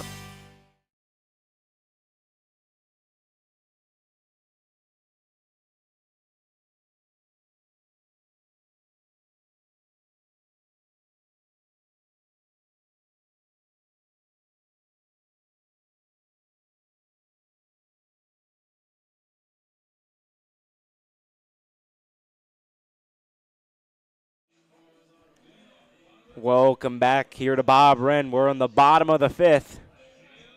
As the leadoff hitter for the Bobcats, Isaiah Peterson, will strut up to the plate here. Score 4-1 in favor of the Bobcats as they played 4 in their last time up to the plate. Kent State played 1 in the top of the 5th.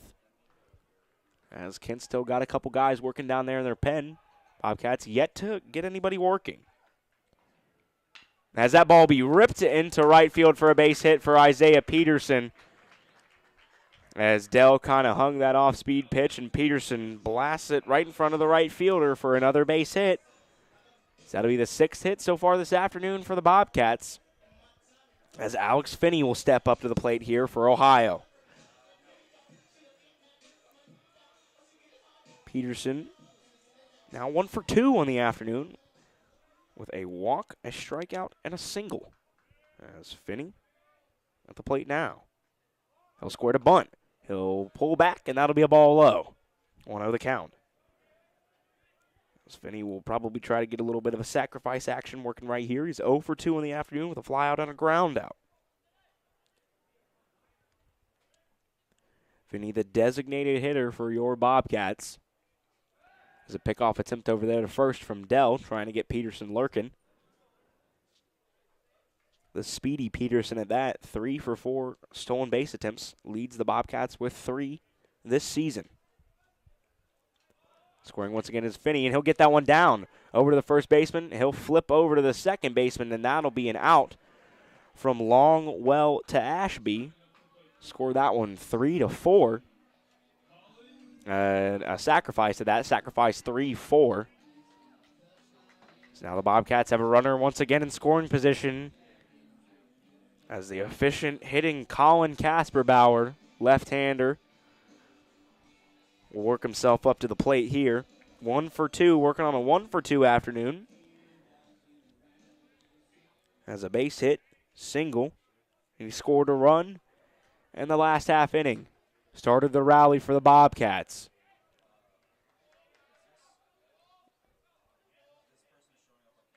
As a spin and a throw down to second base, trying to get Peterson lurking, as McNamara got worked in behind of Isaiah Peterson. As he'll step off the mound right there and regain his signs from his catcher, Mickness.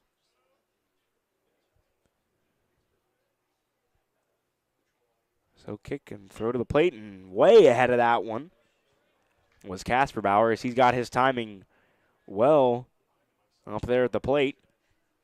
And so he'll try to play to run here in the bottom of the 5th and give the Bobcats a little bit more insurance. They do lead 4-1 over the Golden Flashes. They had a little bit of an offensive explosion in the 4th inning.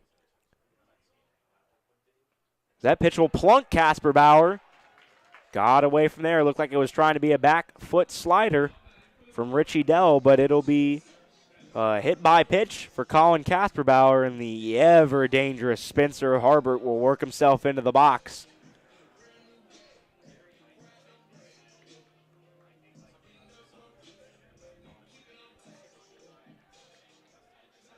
As we've got a runner on first and second now. And Kent State will have another mound visit here. Doesn't look like they'll change pitchers. There is somebody moving up there out in the pen.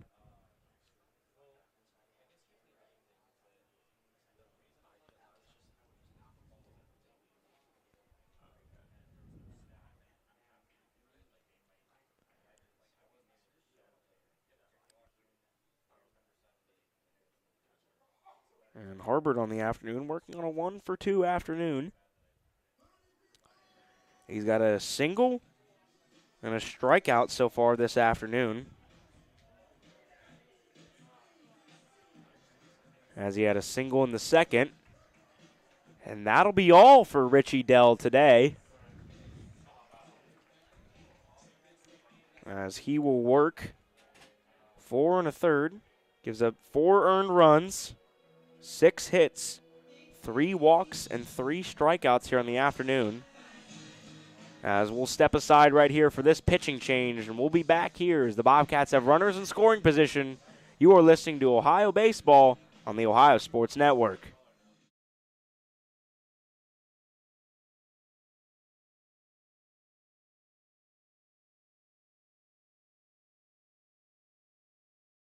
The road to a championship is built on years of practice and hard work. That's true in basketball and the construction industry.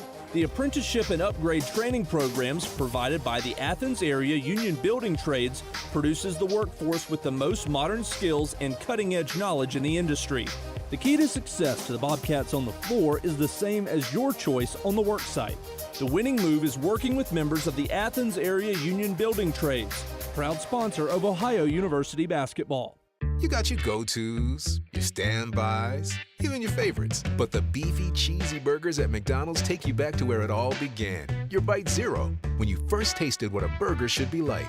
2 perfectly seasoned beef patties stacked with a single slice of melty cheese on a golden bun. Now at McDonald's, get 2 McDouble burgers for $3. Whatever it is to you, classics are classics for a reason. Ba-da-ba-ba-ba. Prices and participation may vary. Cannot be combined with any other offer or combo meal. Single item at regular price.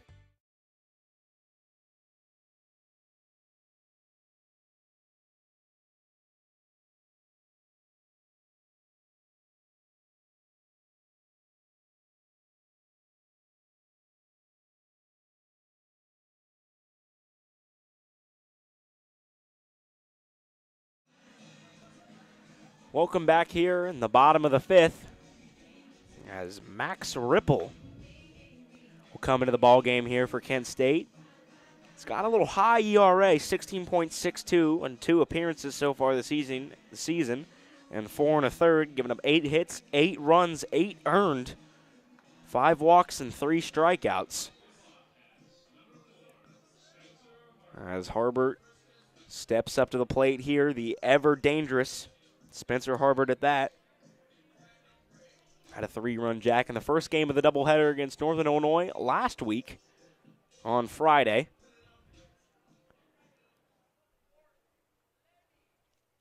As Ripple will now take signs from his catcher, Mickness.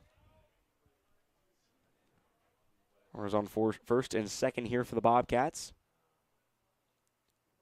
Ripple will check his runners, and he'll blow that fastball right by Spencer Harbert, and there for strike 1.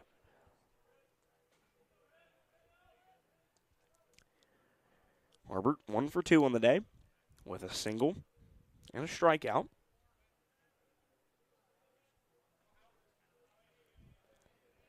Ripple will come set here at the belt.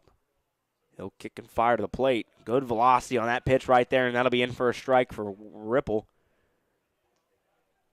He's up now 0-2 in the count to Spencer Harbert, the left fielder for the Bobcats. Harbert sort of fits that ideal corner outfield guy. Has a solid bat, decently defensively. Can definitely be dangerous at the plate. So that'll be a swing, a hack, swing and a miss there from Spencer Harbert. And Ripple will throw him a chair, as that'll be the second strikeout of the day for Harbert. As now stepping to the plate, Mason Minzy, who drove in that first run, drove in Casper Bauer to start that rally in the 4th, as he put a shot off the right center field wall. We'll see if he can do it again here. As now the Bobcats have 2 down. The bottom of the 5th, trying to start a rally once again. Ripple will fire to the plate, and a swing and a miss there from Minzy. One thing that's much different from Ripple compared to Dell is that Ripple's got a little bit of velocity on that fastball. He can definitely get into the higher velocity ranges. He'll come set there off speed with that one. And Minzy will just spit on it for a ball. 1-1 now the count. 2 down here. We're in the bottom of the 5th. Score is 4-1 in favor of the Bobcats.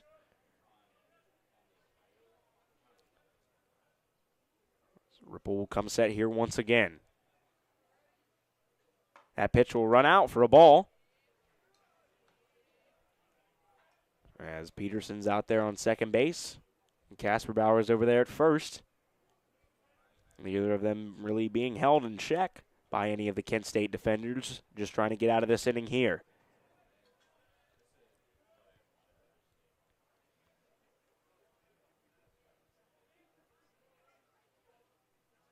Is now working in his McNamara behind Peterson out there at second base.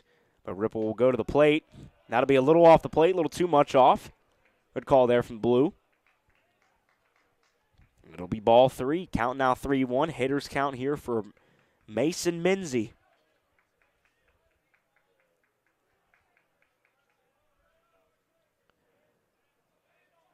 Minzy's already got an RBI double so far in this afternoon. Let's see if he can drive another one in here. The pitch. And that'll be hammered out into right center field once again. Diving catch, and a great catch at that one for the right fielder, Justin Kirby, as he tracked that one down into his glove, made the diving catch. And that will stop the Bobcats rally. Your score is still 4-1. We're heading to the top of the 6th. You are listening to Ohio Baseball on the Ohio Sports Network.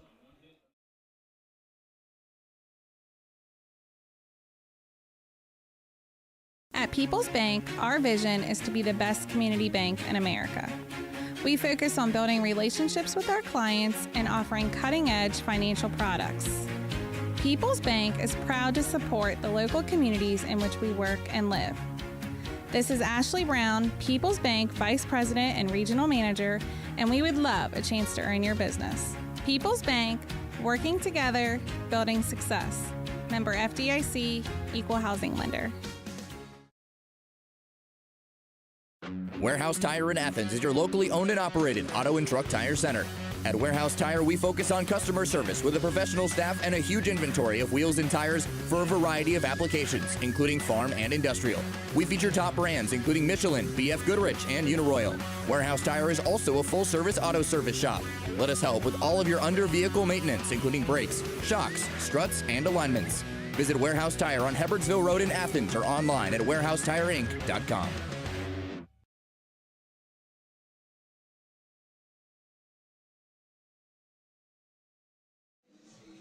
Welcome back here to Bob Wren Stadium. We're in the top of the 6th now, and Edward Cutt's still up there on the mound for your Ohio Bobcats as they lead this game 4-1. I had a chance to play another one there in the bottom half of the 5th, but were unsuccessful after a great web gem from right fielder Justin Kirby. So he extended, got the full extension, slid on the grass, and made an out. Out number 3 at that, and stopped the bleeding there for Kent State. So now into the box is the leadoff Kyle Jackson. And that pitch will be in there for a strike. And Edward Cutt still having a great day this afternoon. He's only given up 3 hits so far, 1 run here. As that will be a drag bunt right there from Jackson, fielded by Cutt. He'll throw on the first. Great stretch, but it won't be in time. As they say, Baker's off the bag. And he wants another look at it from the home plate umpire, but won't get it. As now skipper Craig Moore will step now out on the field, tries to appeal this one. With the umpires, and rightfully so, I'm not exactly sure if Baker lifted that foot off the bag, but they won't have a conference. And that will go down as a hit in the scorebook. That'll be the 4th hit this afternoon for Kent State.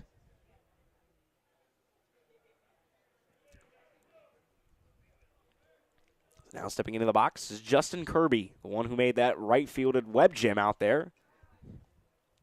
As Cutt will keep Kyle Jackson honest over there at first base. That was Jackson's first hit of this ball game, as he's had 2 flyouts and a hit now in the afternoon, as he's 1 for 3. Cutt's pitch will be in there for a strike right down Broadway at that one. Kirby so far this afternoon, 0 for 2 with a strikeout and a flyout.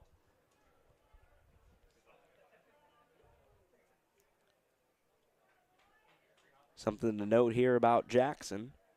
He's got 4 stolen bases on the season for the Golden Flashes. And that ball will be right back where it came. Fielded well by Richardson. He'll take it. Throws it off his back foot, but it won't be in time over to Cale Baker. Safe at first is the fleet-footed Justin Kirby, and that'll go down as another hit for Kent State as it ricocheted a little bit off of Cutt's glove there on the mound. And now Kent State is working a rally themselves. They've got runners on first and second with no down here in the top of the 6th. Stepping into the plate is Aiden Longwell. The ever-dangerous Longwell at that.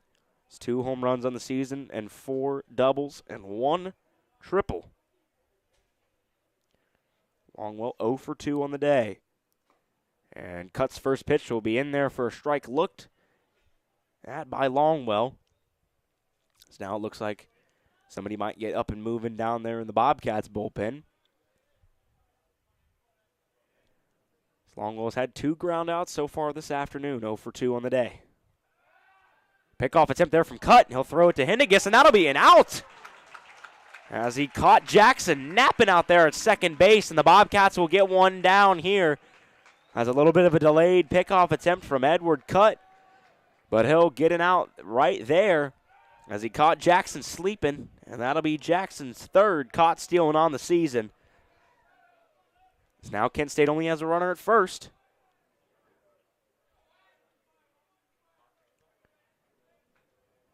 Oh, 1 your count, 1 down now. So far, Longwell's had 2 ground outs, so we'll see if Cutt can induce a double play ball as that one's fouled way out of play down the third base line and out of the stadium.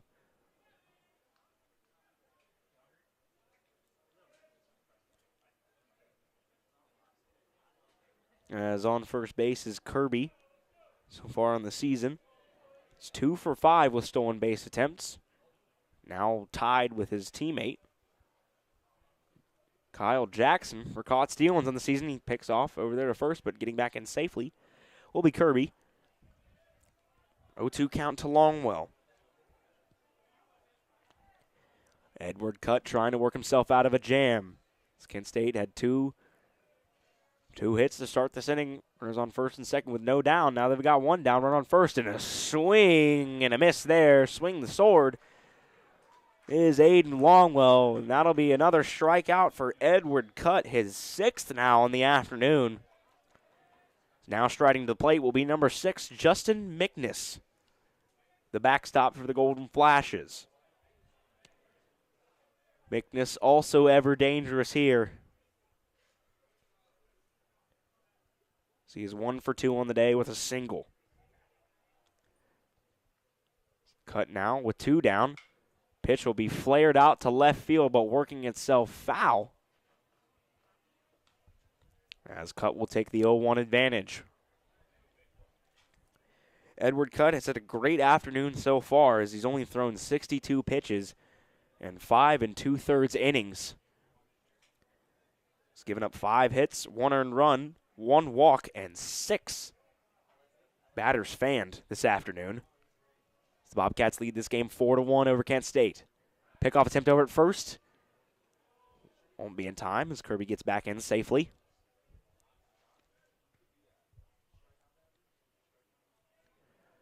On the count here to the 4-hole, Justin Mickness.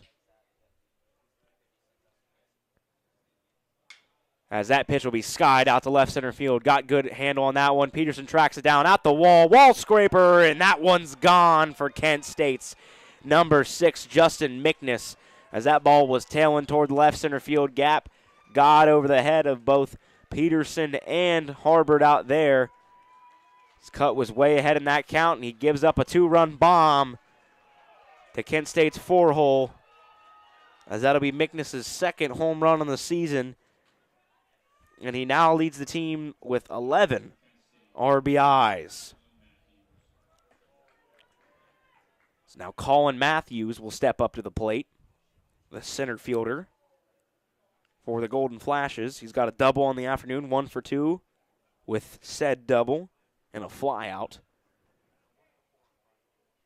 So I guess I may have jinxed Edward Cutt a little bit right there on the good afternoon, as now he's given up 6 hits and 3 runs here in 5 2/3 innings pitched. Nobody warming up for the Bobcats, but somebody's getting loose out there as that pitch will be in there for a strike looking to Matthews. Count now evened up at 1-1.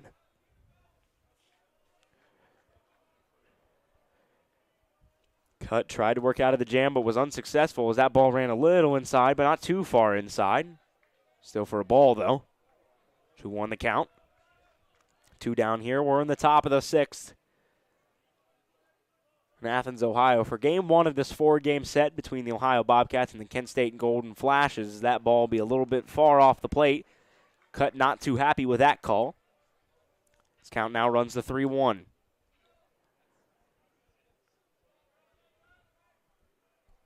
Edward Cut will turn, kick, and fire to the plate, and that ball will be in on the handle. And we'll find the glove of Richardson out there at second base, and we pop out, and that'll be the end of the top of the 6th. But Kent State scores 2 after a 2-run bomb from catcher Justin Mickness. You are listening to Ohio Baseball on the Ohio Sports Network.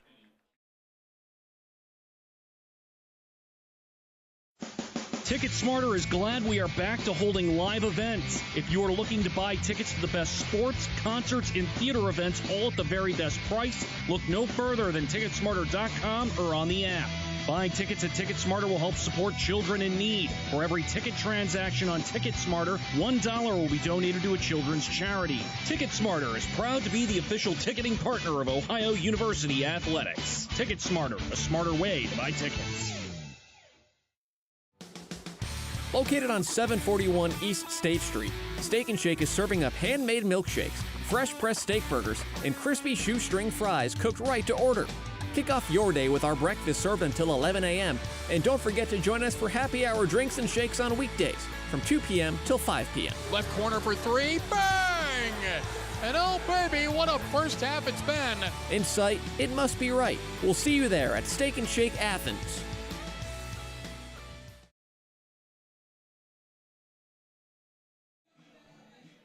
Welcome back here to Bob Wren. Score now 4-3 in favor of your Bobcats.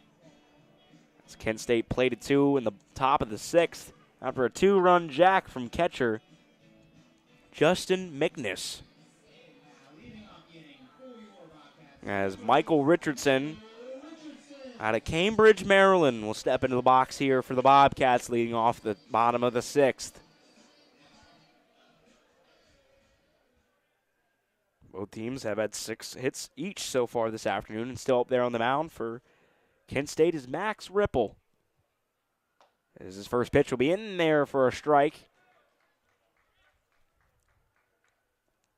Ripple's had 1 strikeout so far this afternoon. That was his 8th pitch of the ball game. As that ball will be put into play out to the shortstop, fielded well, thrown over to the first base Longwell, and that'll go down as an out.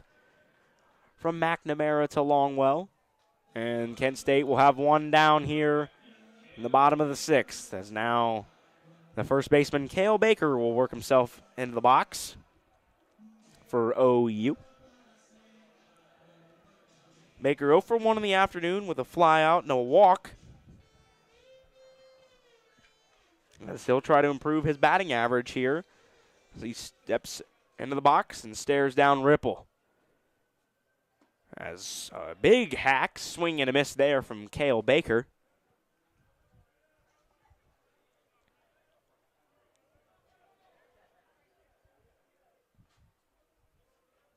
As the second pitch will be in there, and ball will be put into play out to McNamara once again at shortstop. He'll field that one cleanly over to Longwell at first, and that'll be out number 2.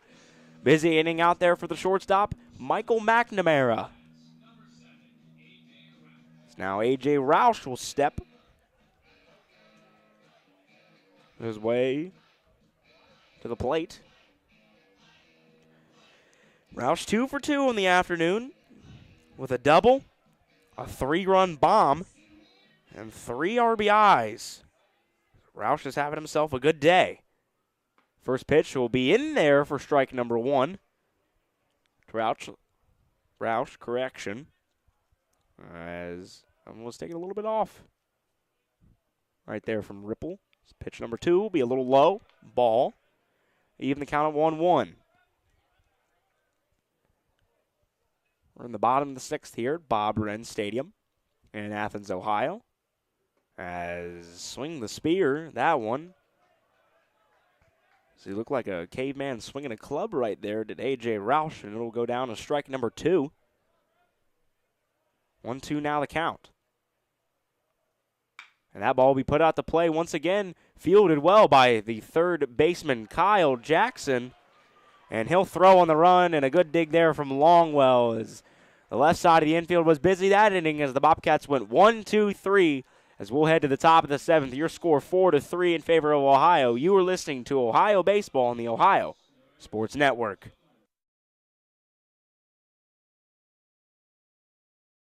If you can dream it, you can do it. Maybe your dream is to have a vacation cabin in the woods. Or maybe your dream is to open up a cat cafe. Who ordered the milk? At Ohio University Credit Union, your dreams are our dreams, and we have the money to lend that will make them a reality. OUCU offers great loan rates, flexible terms, and fast responses on your application. Not a member? You can join.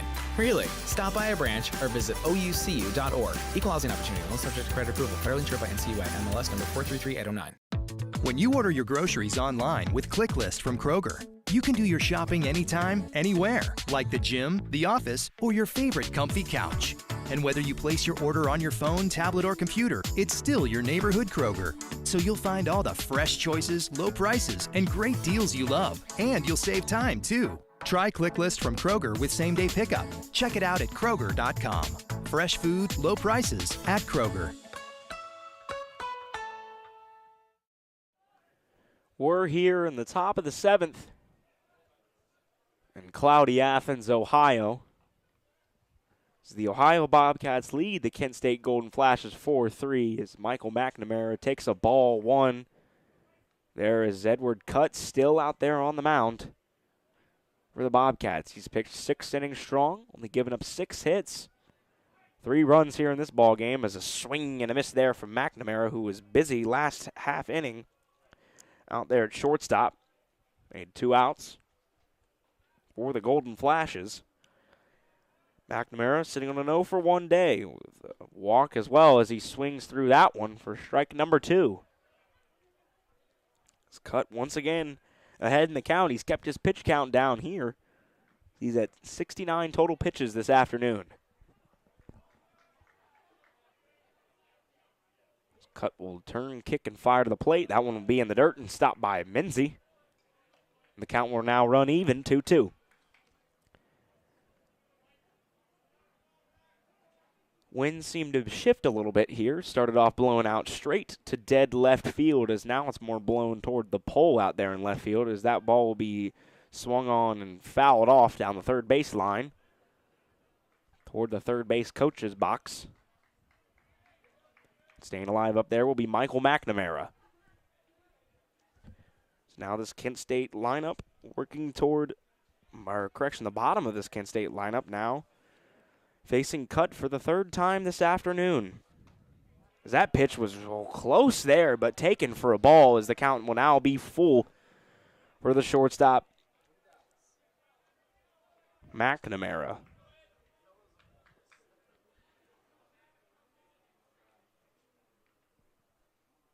As Cut's pitch will be fouled off by McNamara, and he'll stay alive in the box. Cut out of Westlake, California. A 5th-year senior, standing 6'3" tall. And the Bobcats this afternoon are trying to improve their home record, as they are so far 2-1 on the season here at Bob Wren. All those games coming within the last week at that. As it'll be a full count here for Michael McNamara, the shortstop. And the pitch from Cut, and that pitch will not find the zone and will be a ball up to McNamara, and a walk there for Edward Cut, his 2nd on the afternoon. As now we'll have a pinch hitter here for Kent State. Number 32, Josh Johnson, will step up into the box.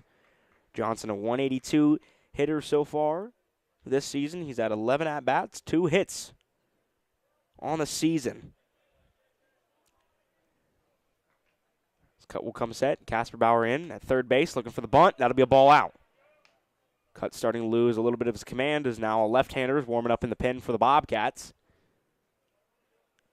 Kent State's got a lefty of their own warming up out in their pen on the right field line. 1-0 the count now to Jackson. It'll be a pickoff attempt over there at first, all for naught.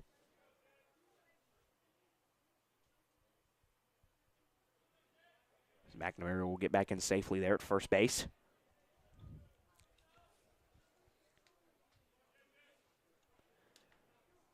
As the pitch to Jackson will be laid down, try to get a drag bunt down the third base line, but said works itself foul.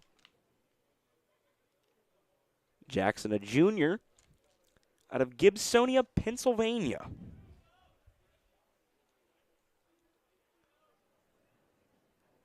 As cut now has an even count, 1-1.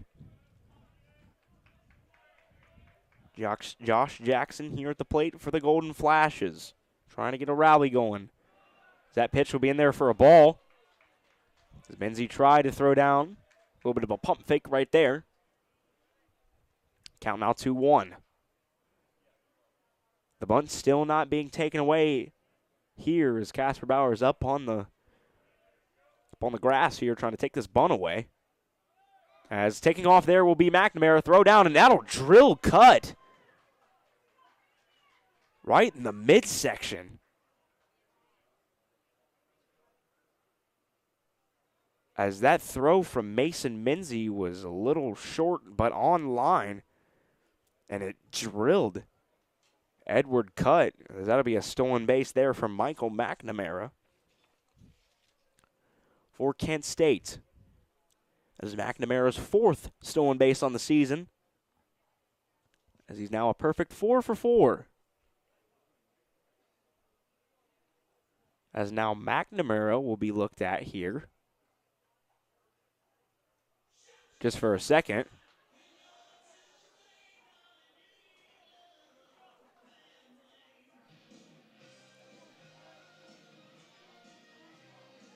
As we're having a little bit of fun here, PA announcers are. After that throw down from Menzie, that drilled cut there in the back, midsection of his back. Maybe got his elbow too. That's the 3-1 delivery. Ball will be placed down. It'll be a bunt back to Cut. He'll field it well. Throw over to Baker, and that'll be a sacrifice scored 1-3 for Josh Jackson. And now Kent State will try to tie this ball game up, as Connor Ashby will step up to the plate here for the Golden Flashes. Bobcats still got a lefty warming up out there in their pen, as Edward Cut's worked a solid 6 1/3 innings so far here this afternoon. Only giving up 6 hits, 2 walks, and fanning 6 batters, as that pitch will be in there for a strike looking to Ashby. Ashby 1 for 2 on the day with an RBI and a strikeout. So he'll try to drive in another one here. He had a solid hit that got by the glove of Cale Baker over there at first base his last at-bat. Another one in the grass here. We'll tie this ball game up as it looks like a safety squeeze. It'll be fouled off. Looked like it caught the hand of Ashby a little bit right there as he's shaking his hand. As it looked like maybe they were going to go for a suicide squeeze there with McNamara, but instead McNamara did not take off. Tried the safety squeeze as both Cale Baker and Colin Kasperbauer are up on the grass for the Bobcats to try and take that squeeze away. As the count now correction, 0-2 in favor of Edward Cut. Last time Ashby put one in the play, the count was 0-2 as well. The pitch gets away and will be a ball in the dirt. Ashby will stay alive up there.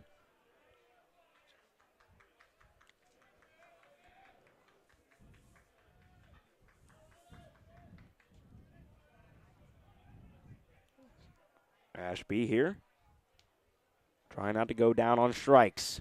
The pitch from Cut. Swing and a miss. We will go down on strikes. And Menzie will tag Ashby out. And that'll be Cut's 7th strikeout of the afternoon, as he's had himself a little bit of a jam so far today. And he'll try to get out of this jam right here as the 9-hole Eric Wentz will step into the box here for Kent State. He'll look toward the dugout. Wentz 0 for 2 on the day with a strikeout himself and a ground out. Wentz playing left field this afternoon. There's a transfer from Indiana Wesleyan up there just south of Fort Wayne, as the first pitch will be down for a ball. Cutt has definitely lost a little bit of his command later in this ball game, but rightfully so as he's worked his pitch count up, as that one will be a ball once again. Cutt's worked deep into this game, though. Working on an 84-pitch outing currently. Only giving up 6 hits, 3 earned runs, 2 walks, and he's fanned 7 batters so far this afternoon. So delivering a big swing and a miss there from Wentz. As he was way out in front of that one. And Edward Cutt will try to work himself out of this jam and maybe turn to his bullpen here. Cutt will deliver to the plate, and that one will be low and in for a ball. This is where you don't want to walk Wentz because it'll get to the top of the Kent State order here.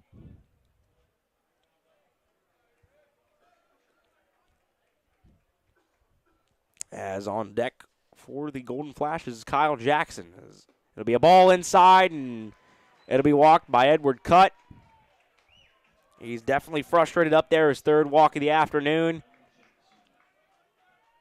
As Kyle Jackson, the leadoff 3rd baseman for the Kent State Golden Flashes, will step his way into the box, working on a 1-for-3 day himself with 2 flyouts and a single.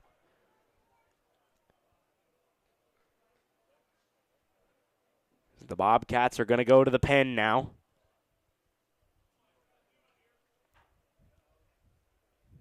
As that will be all for Edward Cutt's day, as he went 6 2/3, gave up 6 hits, 3 earned runs, 3 walks, and fanned 7 batters on 87 pitches. But it was indeed a good day and another quality start for Edward Cutt. And we're going to take a step aside here. We'll be back after this pitching change. 4-3 your score. Kent State knocking on the door. You're listening to Ohio Baseball on the Ohio Sports Network.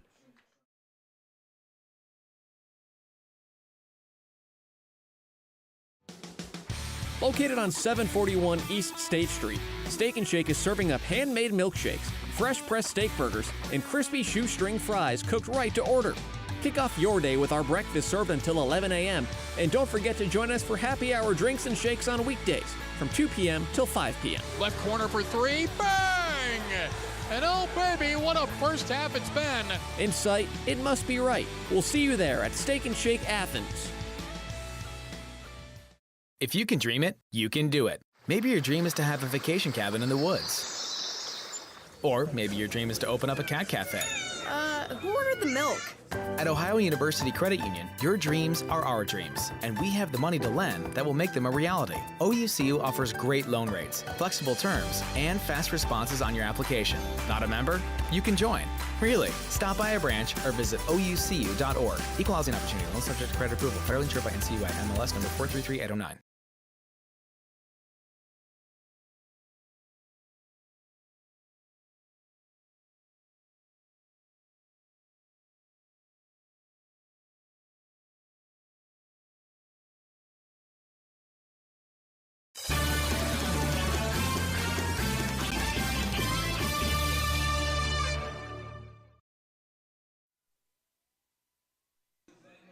Welcome back here to Bob Wren. As the lefty Brett Manis from Port Huron, Michigan will come into the ball game here out of the bullpen for the Ohio Bobcats. Runners at the corners here for the Kent State leadoff Kyle Jackson. As the Bobcats went with a strategy pick here, going lefty on lefty here for Jackson. He's working on a 1-for-3 day so far today. Manis checks his runner first, and he'll deliver to the plate, and that ball will be scorched out to the second baseman, Richardson, but he'll field it cleanly over to Baker, and getting out of the jam will be Brett Manis. Your score is still 4-3. We're at the 7th inning stretch, and you are listening to Ohio Baseball on the Ohio Sports Network.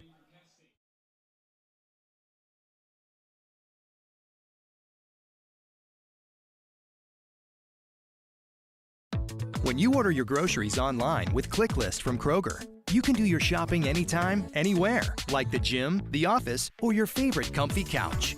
And whether you place your order on your phone, tablet, or computer, it's still your neighborhood Kroger.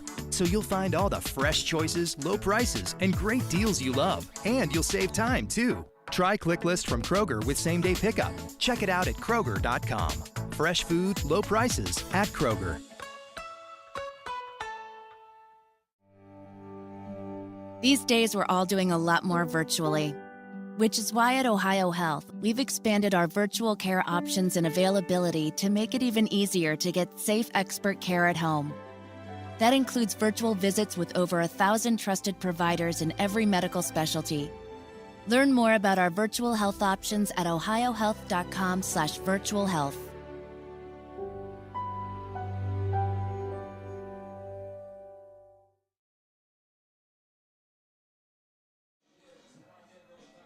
We're here in the bottom of the 7th after the 7th inning stretch at Bob Wren Stadium on the banks of the Hocking River in Athens, Ohio, with this game 1 of a 4-game set between MAC foes, your Ohio Bobcats, and the opposing Kent State Golden Flashes.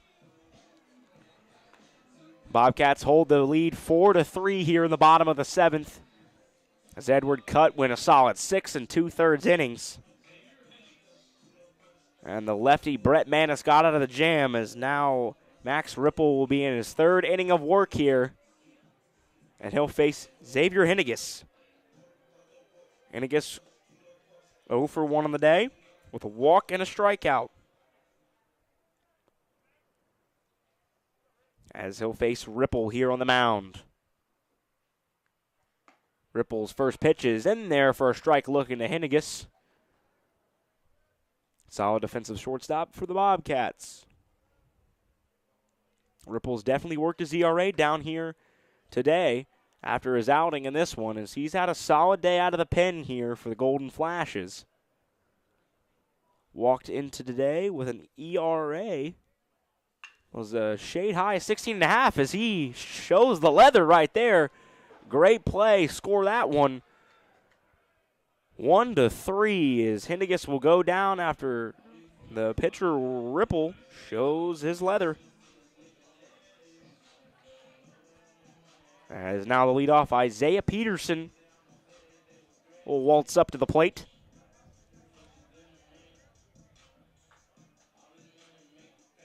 Peterson working on a 1-for-2 day with a single, a walk, and a strikeout. First pitch to Peterson is in there, a little low, but right down the heart of the plate for strike number 1 from Ripple. Ripple, the flame-throwing right-hander. He'll fire to the plate. That one will catch the outer half, and will be a strike 2 looking for Peterson, as he's worked himself into a hole now.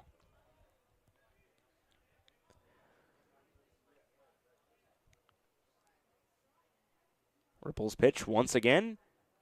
Half swing, check swing at that. No appeal. It'll go as a ball. Count now 1-2.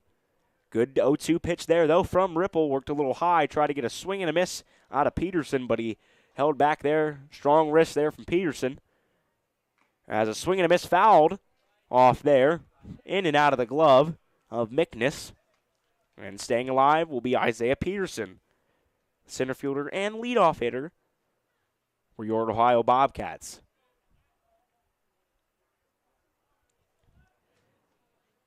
So Ripple now, the 1-2 delivery. Will be a ball low. Out of the glove of Mickness. Count now evened up at 2s. Both teams still have 6 hits on the ball game. No errors so far. The Bobcats lead this one 4-3. The bottom of the 7th. As that 2-2 pitch will run a little outside right there, and Peterson's worked an 0-2 count now to full.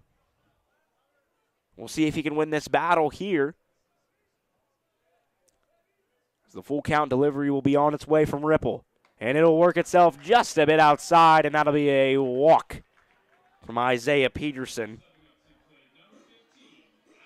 As Alex Finney will stride up to the plate here for the Bobcats. Finney is a sacrifice. Sacrifice bunt on the day, and he's 0 for 2 with a ground out and a fly out. Or grass. As on the first will be Peterson. Wouldn't be surprised if Finney bunted here once again. He will not appeal, and that'll be strike number 1 in there from Ripple. So he's got off to some good counts. Worked at more pitchers' counts rather than hitters. Is Ripple. 3-step lead over there from Peterson. The pitch from Ripple will find the inside part of the zone. And now he's up 0-2 once again to Finney.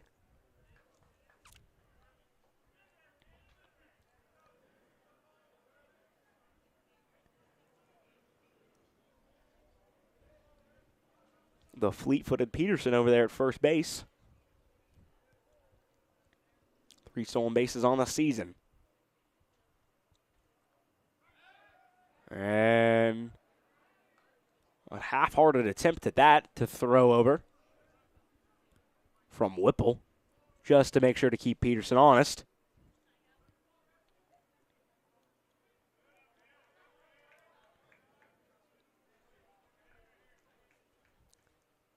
So Ripple will come set at the belt here once again. Takes his time. Delivery. Strike 3, looking to Finney. And he's kicking himself after that one as he'll go down on 3 strikes. And the 3-hole and third baseman Colin Kasperbauer will now be up for the Bobcats. Kasperbauer is working on a 1-for-2 day with a hit, a run, a hit by pitch, and a fly out.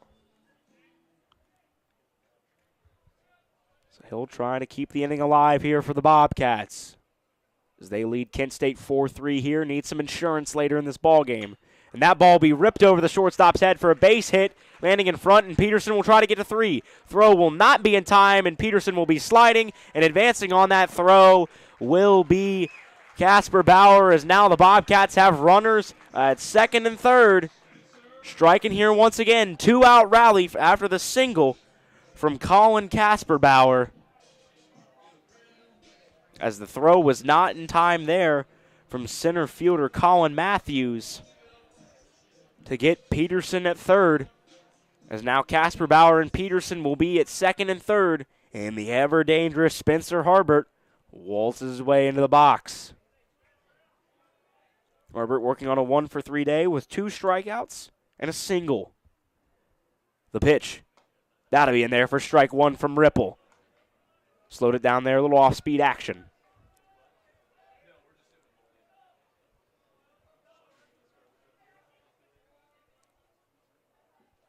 Ripple here working out of the wind. He'll fire. Swing and a miss there from Harbert. Harbert down 0-2. Working himself into a hole. He's already got 2 strikeouts on the day. Will it be a hat trick?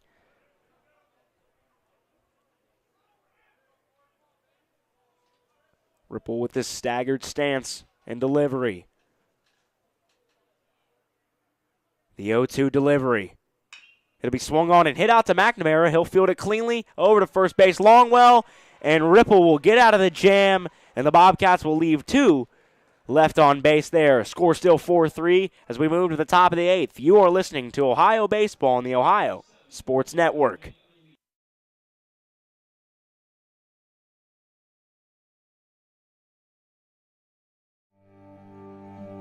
These days, we're all doing a lot more virtually, which is why at Ohio Health, we've expanded our virtual care options and availability to make it even easier to get safe expert care at home.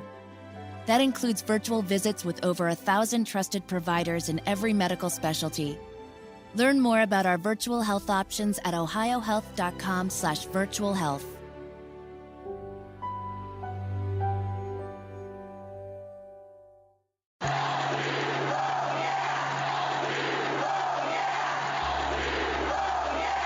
Let's go Cats. Let's go Labatt Blue Light. When you drink a pristine Canadian Pilsner, you're good at beer. Bobcats fans, grab a Labatt Blue Light and be good at beer. Always enjoy responsibly. Copyright 2021 Labatt USA, Buffalo, New York. All rights reserved. Labatt, registered U.S. trademark of Labatt Brewing Company, Ltd.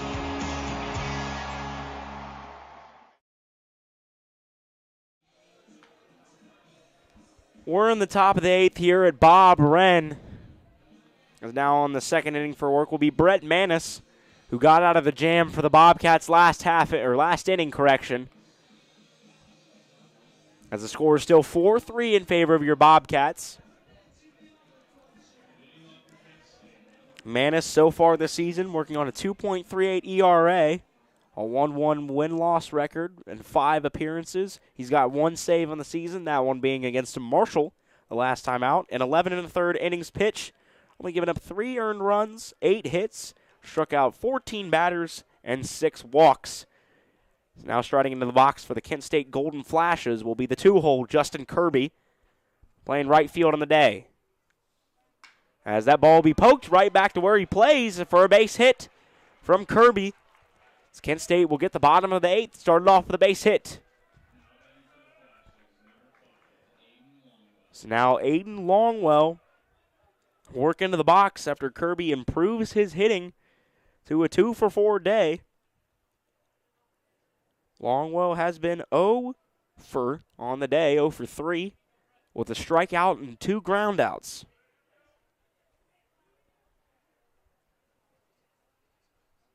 Brett Manis still up there on the mound for the Bobcats, standing 6 feet 0 inches tall. He'll check his runners, and a bunt attempt. Runs inside, almost hits Longwell, but didn't get a piece of him. 1-0 the count.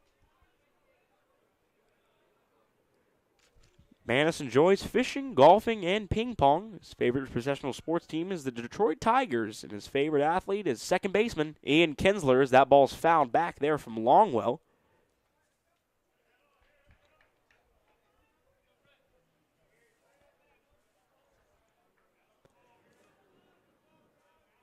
Aiden Longwell, listed as a utility player like we talked about earlier in this ball game, has the ability to also pitch for the Kent State Golden Flashes.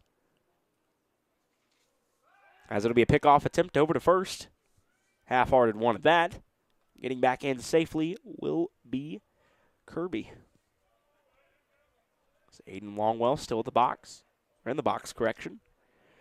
1-1 count here to Longwell. He's got 2 ground outs on the day. We'll see if Manis will induce another ground ball. The pitch. It'll be an appeal for a bunt, but it'll pull back for a ball. Count runs to 2-1 now.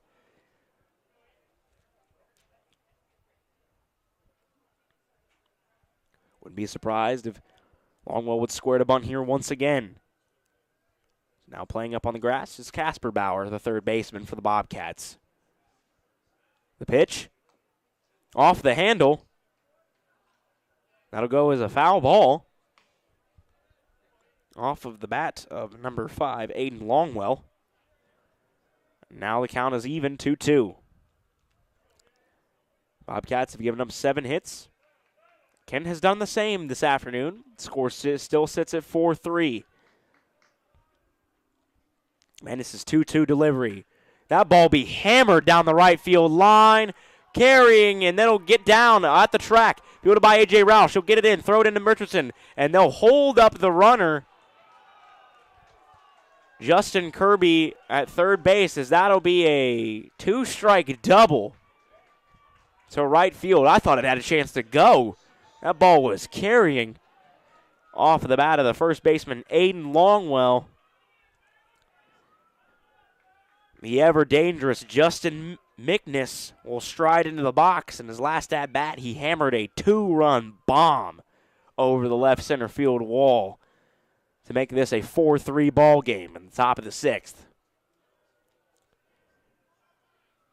And he has the chance to tie or give his Golden Flashes the lead here in the top of the 8th, as Manis has worked himself into a bit of a jam. The 0-0 delivery will be low for a ball. McNiss, a junior out of Du Bois, Pennsylvania. Working on a 2-for-3 day. 2 RBIs after that 2-run bomb in the top of the 6th. 1-0 count. Delivery. Swung on and fouled down the third base line. That'll get out of play. McNiss has been solid also this afternoon behind the dish for the Golden Flashes. He's played a good backstop.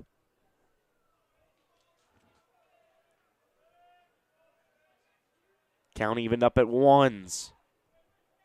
Huge at bat here. The pitch swung on, fouled. Pulled that one foul.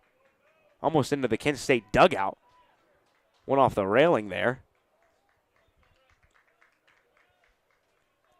As Manis now has a pitcher's count in his favor, 1-2. To the dangerous 4-hole for Kent State. Lefty on lefty action here. The pitch. And it'll hit him. It'll get him right on the elbow. Or maybe the wrist. It didn't look pleasant at all.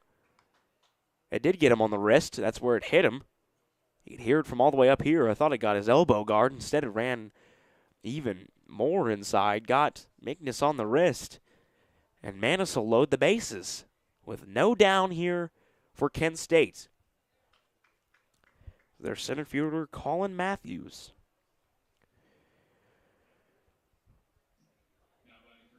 Come to the plate.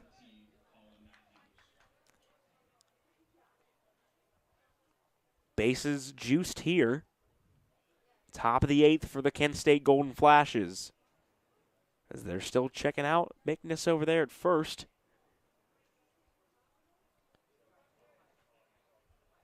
And not a great outing so far here from the bullpen piece for the Bobcats, who had a good outing the other day against Marshall, and Brett Manis came on to shut things down against the Thunder and Herd and did so, collecting the save.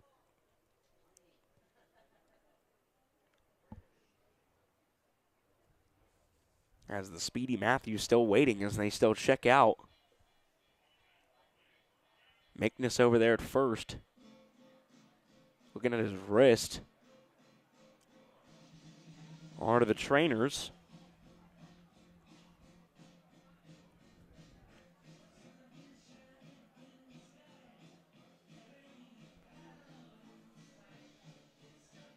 As we've had a competitive ball game this afternoon. Started off looking like it was going to be a pitcher's duel between the two starters, Edward Cutt and Kent State's Richie Dell.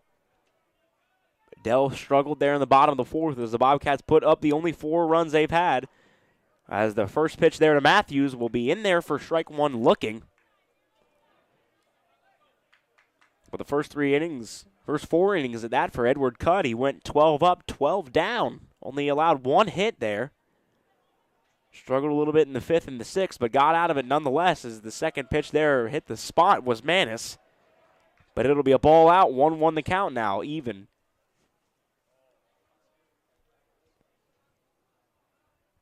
4-3 still your score here. We're on the top of the 8th.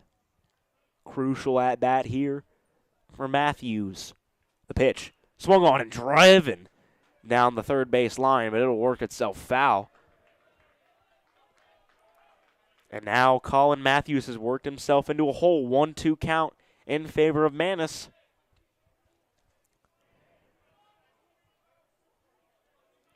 An infield pop-up or a ground ball to one of the corners would be ideal here for Manis. Or K. His pitch is fouled back as Matthews stays alive. And will have a chance to do some damage here in this at-bat for the Kent State Golden Flashes.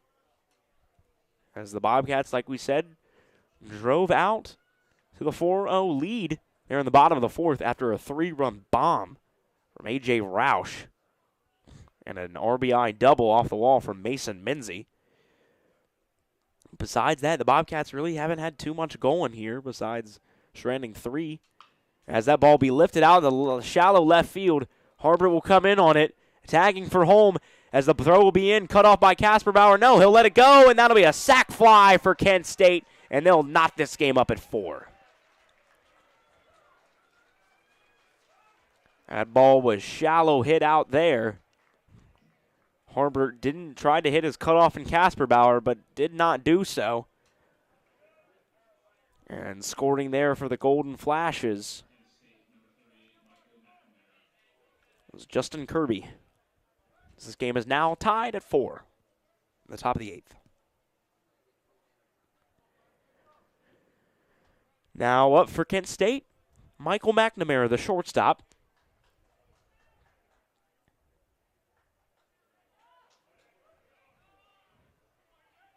As coming set at the belt will be Manis. Checks his runners there at second base. Delivery will be in there for strike number 1. 0-1 count now.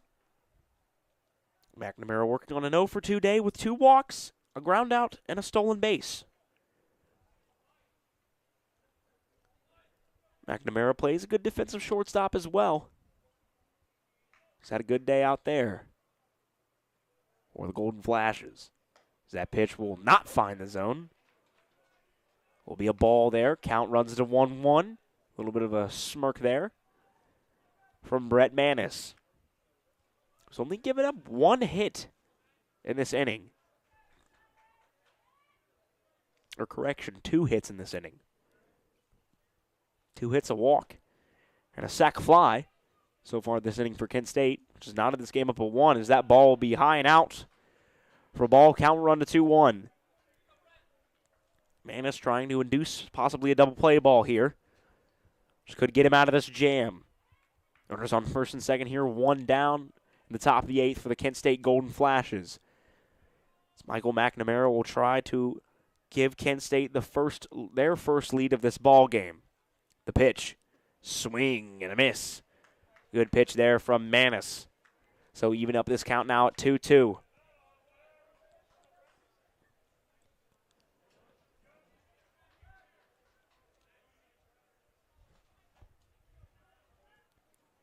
McNamara now steps into the box. Longwell at first, Longwell at second, and Mickness at first.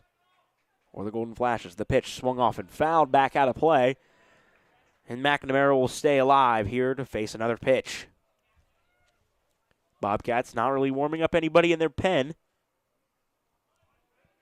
Kent State, same deal. Seems like they're going to go with their pen is Kent State's Max Ripple. He's had a great day out of the pen for the Golden Flashes. Came in after Dell struggled the bottom of the 5th. And he's shut down the Bobcats ever since. And strike 3 looking right at the knees. And Manis will throw McNamara a chair. So that'll be his first strikeout of the ball game for Manis. And McNamara's first strikeout on the day as well. As Johnson have another at-bat here for the Kent State Golden Flashes.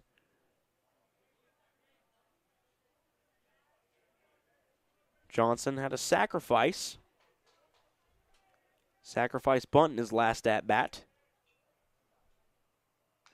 As that ball will be fouled back there.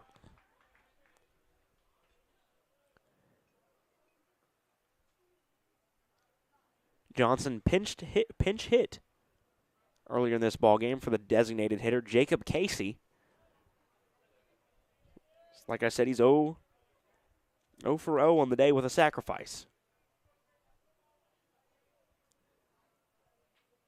The pitch. That'll be a ball out count now. Knotted up at 1s.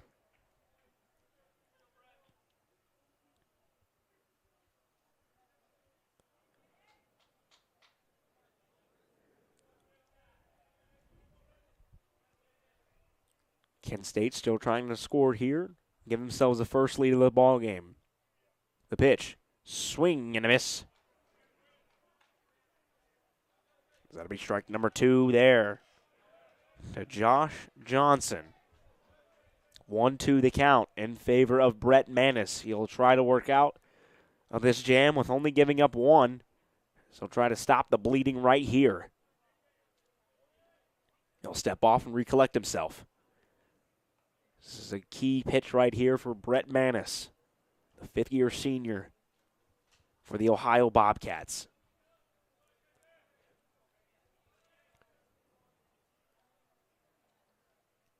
Manis, pitch, swing, and a miss, and that'll be a second strikeout of the inning. And he'll get out of the jam, only giving up one to Kent State. But nonetheless, this ballgame's knotted up at 4 now as we travel to the bottom of the 8th. You are listening to Ohio Baseball on the Ohio Sports Network.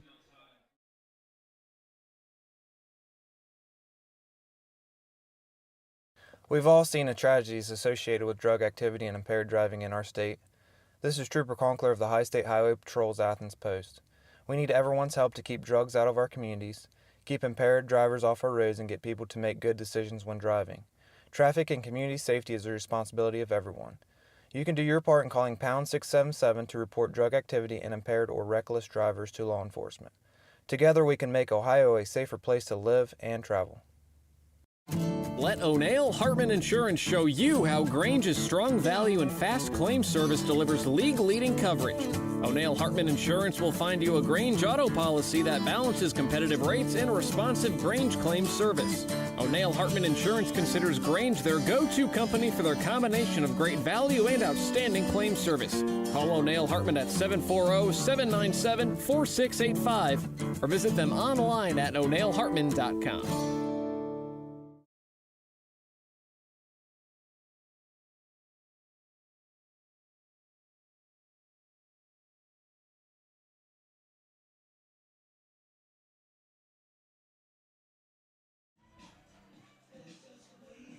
Welcome back here to Bob Wren.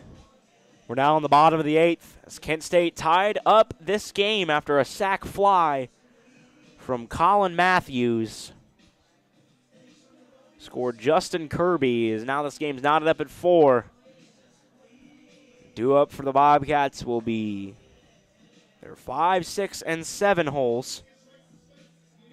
Mason Minzy, Michael Richardson, and Cale Baker.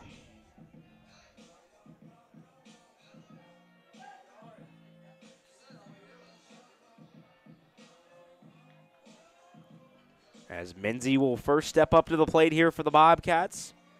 He's got one hit on the day. Well, that hit being an RBI double off the wall out in right center field. That plated the first run for the Bobcats in the 4th. Ripple still out there, and that pitch will be slicing foul, working itself out of play into the Bobcats bullpen. Count 0-1 now to Minzy. Minzy's had 2 flyouts and that base hit in this ball game.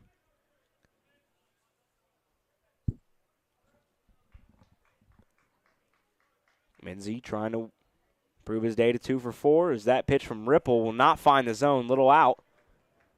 Count now evened up at 1s.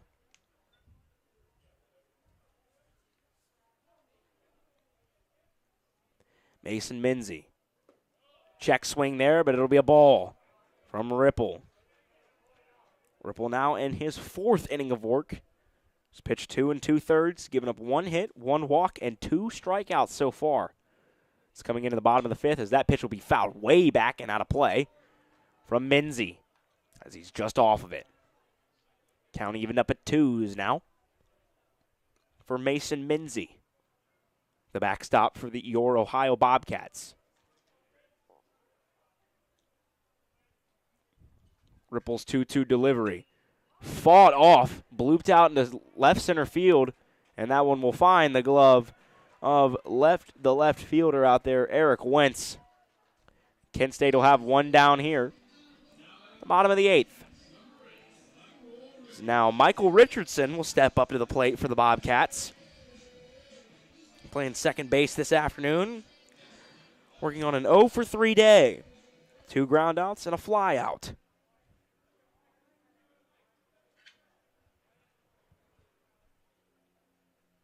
As Ripple delivered to the plate again. That will be a little inside for a ball.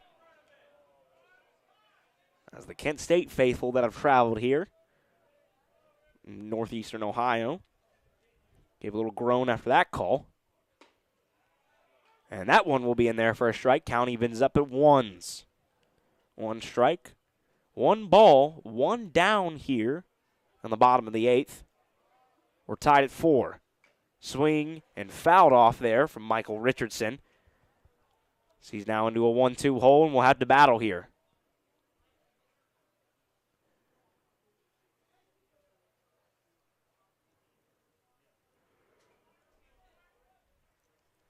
Ripple will fire the 1-2, fouled off down the third base line for Richardson. Guess he'll stay alive here, and we'll have another pitch here. Kent State, 8 hits on the day. Bobcats have 7. Nobody warming up in the pen for the Bobcats. Nobody for the Golden Flashes either. As that pitch will be cracked out to left field. Good piece of hitting there from Richardson. Goes deep, and what a catch. Oh, no, that ball was gone. Got over the wall. I thought it found the glove out there of Wentz, but it was a wall scraper at that and found its way over the left field fence. And the Bobcats now have a 5-4 lead, thanks to a solo shot in the bottom of the 8th from second baseman Michael Richardson. Took that ball. The leap was all for naught out there from Eric Wentz. I thought it found his glove, but instead it found pavement out there over the left field wall. And now the first baseman, Cale Baker, will step into the box here for the Bobcats as they now have a 5-4 lead over the Golden Flashes.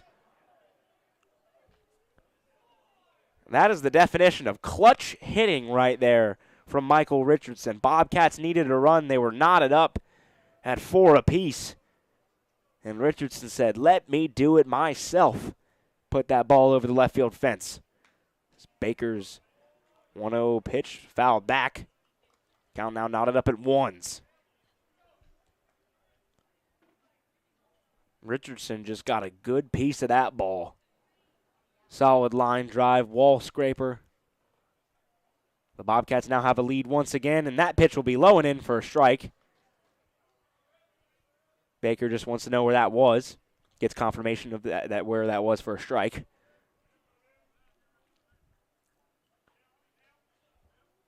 One, two, the count here to Cale Baker. Pitch from Ripple. Swung on and fouled down the third base line. And Baker will stay alive here. Bobcats now have 8 hits after that solo shot from the second baseman, Michael Richardson, who was 0 for 3 on the day, but is now 1 for 4 with a solo shot and an RBI. Pitch to Baker. He holds back on that high and in fastball. And the count is now even at 2s. Kent State still not working anybody in the pen. Both of these teams have kept their numbers of who they've used in this game limited. As a pitch there, fouled back from Baker, and he'll stay alive here. Wanted that one, kicking himself, and he didn't get that one.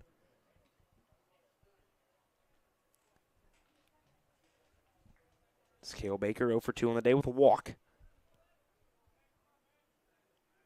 Walk a ground on a fly out the pitch. Ball high. Baker works the count full now. Might try to give the Bobcats some insurance here. Him and standing on deck for the Bobcats is A.J. Roush, who's had a 3-run homer himself in this ball game. That busted this game wide open, as that pitch will be at the knees, but low for ball number 4 to Cale Baker, and he'll trot down to first base for a second walk in the afternoon. Is A.J. Roush, who's working on a great day himself so far this afternoon for the Bobcats. 2 for 3, 3 RBIs, 1 home run, and a ground out here so far for A.J. Roush. As he'll try to improve on his 2 for 3 day, as Kent State will have a mound visit here.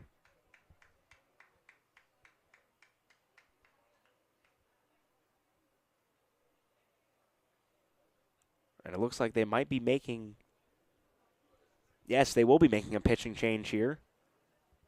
As like we've talked about it, they do have some guys in the field who can pitch, which isn't, usually seen in collegiate baseball levels, at least at the D1 level. And we'll take a break here, And we'll be back for more bottom of the 8th action. Your score 5-4. You are listening to Ohio Baseball on the Ohio Sports Network.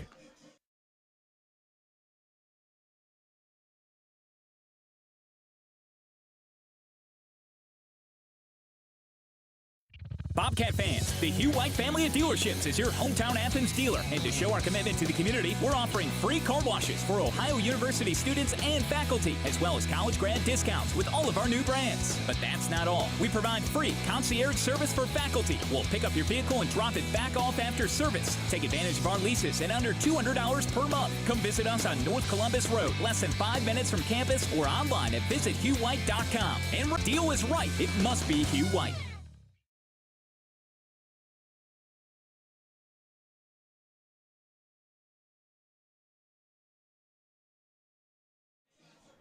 Welcome back here to Bob Wren as Aiden Longwell will now be towing the slab for the Kent State Golden Flashes.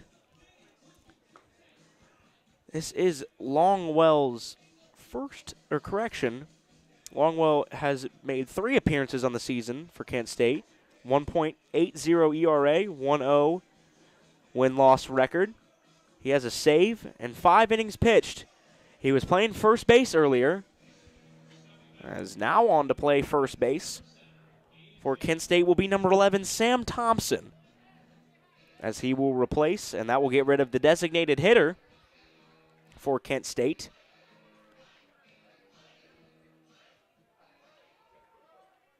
Or correction, maybe not. As now Longwell will pitch here for the Flashes. First pitch in there for a strike to A.J. Roush.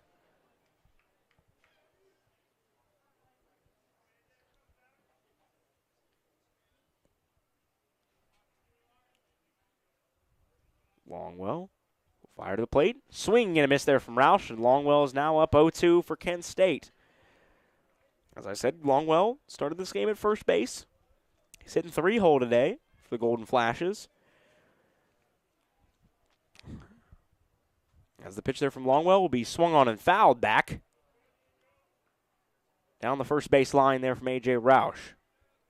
I do not believe the designated hitter is out of play yet, as Thompson has entered the game.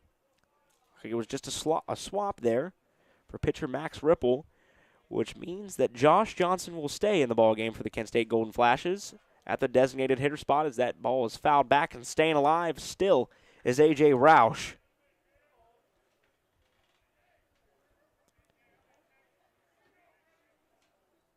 Roush trying to improve on his 2-for-3 day. 2 extra base hits. The pitch swung on and fouled back, and Roush stays alive.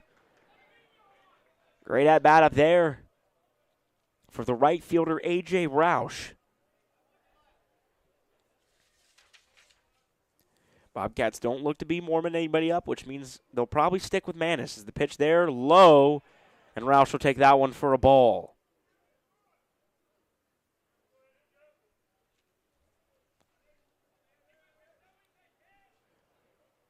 Longwell will come set once again. He'll deliver to the plate. That ball will be high and out for another ball, and the count now evened up at 2.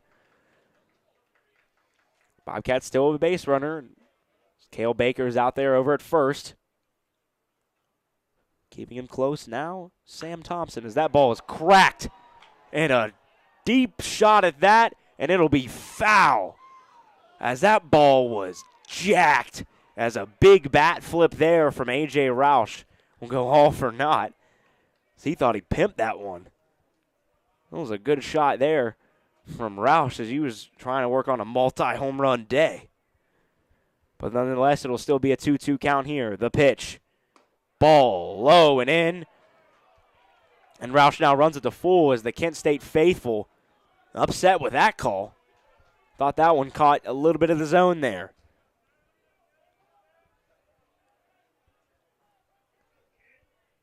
The pitch.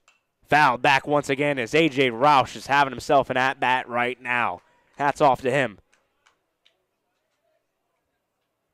5-4 your score here in favor of the Bobcats, thanks to a solo shot here in the bottom of the 8th from second baseman Michael Richardson.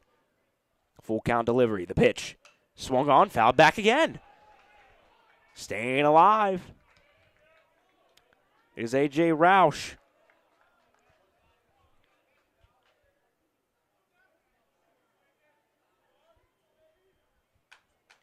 Aiden Longwell up there on the mound for Kent State.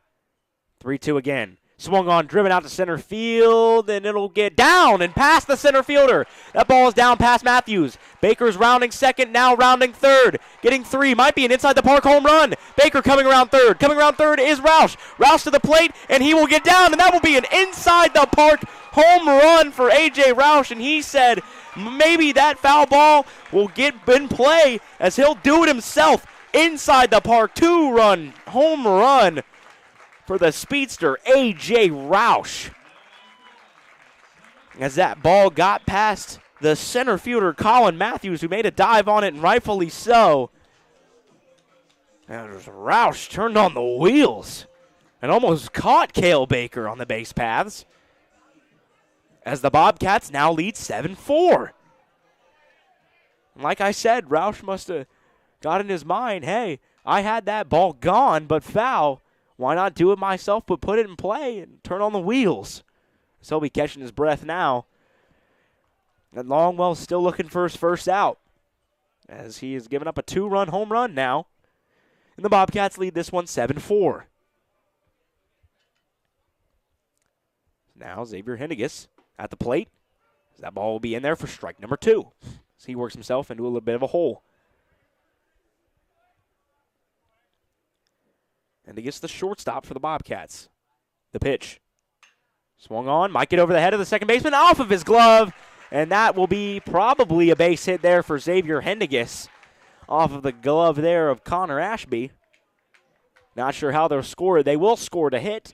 And that will be the 10th hit of the ball game for the Ohio Bobcats, as now they're back to the top of the order. For leadoff hitter, Isaiah Peterson. Working on a 1-for-2 day with 2 walks and a strikeout. So he'll try to commit some lefty-on-lefty crime here. It's Longwell still there up on the mound. Just Kent State. Looks like they might be getting somebody warm, as the first pitch there to Peterson will be in there for a strike 1 looking. The Bobcats now have cracked the double-digit column in hits with 10 on the day compared to Kent State's 8. Longwell, the pitch. Good pitch of that, and that'll be in there for strike number 2 to Peterson, who's now down into a hole. Peterson, so far this season, leads the team in grounding into double plays with 2. It's Longwell, the pitch. Swung on, fouled back, and Peterson will stay alive. Bobcats gave up 1 there in the top of the 8th, but have busted this game wide open once again. As they're up 3, got some well-needed insurance thanks to 2 home runs, one being a 2-run inside the park home run from A.J. Roush, his second of the day, as Peterson stays alive with that one. Good battle up there from the leadoff. And another one being a wall scraper from the second baseman, Michael Richardson. It's Isaiah Peterson, the center fielder. The pitch. Swung on, fouled down the third base line. As he stays alive here, count still 0-2. Peterson working on a good battle here, as he tries to keep this rally alive for the Ohio Bobcats. He'll take his time now, readjust himself as he steps into the box. Facing Aiden Longwell. Started at first base today for Kent State. The pitch fouled off again. Call it a battle. Call it a battle here for Isaiah Peterson. As he works himself into the box. Longwell now once again. The 0-2 delivery. Gets past the catcher, and that'll be a passed ball and a stolen base for Xavier Henniges as it got past Mickness, as that's his second one today that's got by him. First one was a little bit in the dirt, not sure how they scored it, but still. Henniges will go to second base now, and the Bobcats are once now knocking on the door.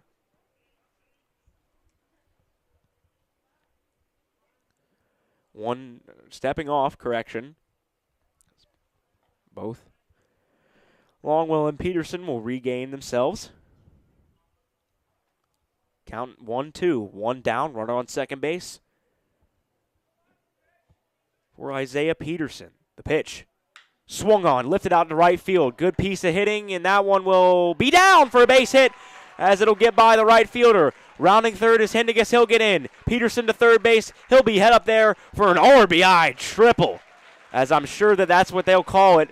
Maybe a bit of a bad read out there from the right fielder, Justin Kirby, as they will call it a base hit, and the Bobcats now have an 8-4 lead as they've exploded here in the eighth in the fourth.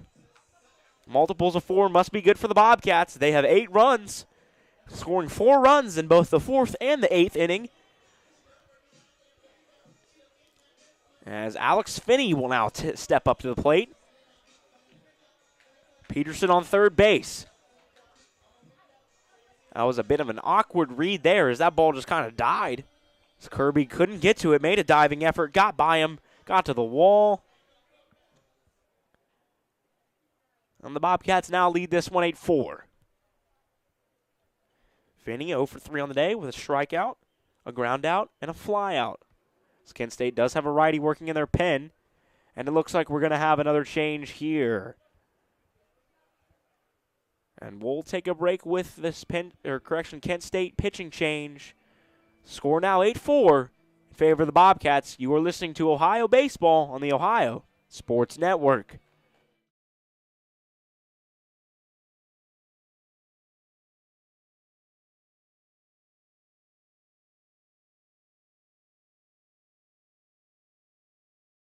Whether you're coming to Athens to root on the Bobcats, visiting friends and family, or just in town for business, the Hampton Inn in Athens wants to be your home away from home. With 86 sparkling rooms, complimentary high-speed internet, hot breakfast served each morning, and a spa and business center, you can expect a great night's stay with service that will bring you back. Visit us on the web at hamptoninn.com. That's hamptoninn.com. And go Bobcats! If you're traveling to a game, a weekend road trip, or just around town, you need to stop at Go-Mart. You'll find a Go-Mart open 24 hours a day right off the interstate or right off Main Street in your local community. You can refuel your ride with quality gasoline and also yourself with popular snacks, drinks, and more. We're making it easy to keep up with your busy schedule by keeping you on the go. Go-Mart is the proud sponsor of Ohio Bobcat football. Go for good times. Go for Go-Mart.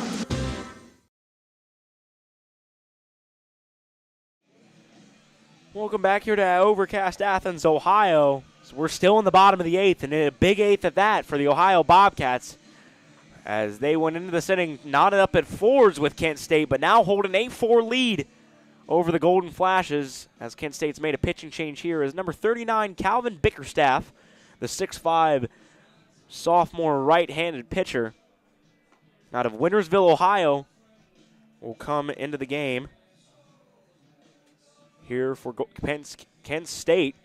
And returning to first base will be Aiden Longwell, as I'm assuming the DH will still be alive here for Kent State. That's right, my second attempt at that. As Alex Finney will step into the ball game, trying to get his first hit of the day.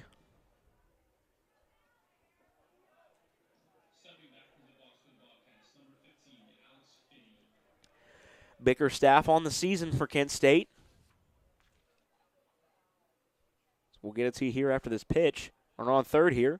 Infield in. First pitch, a little bit off speed there to Finney. He'll spit on it for a ball. It's Bickerstaff, 5.40 ERA in 3 appearances, 1 2/3 innings. 2 walks, a strikeout, 1 earned run, and 3 hits. It's the pitch from Bickerstaff. Be low and away for a ball. Finney spits on that one again.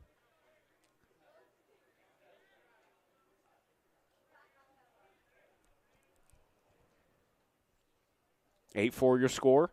Bobcats have 11 hits. Golden Flashes have 8 here in the bottom of the 8th. 2-0 count. Pitch, low and away for a ball. Finney now works at 3-0.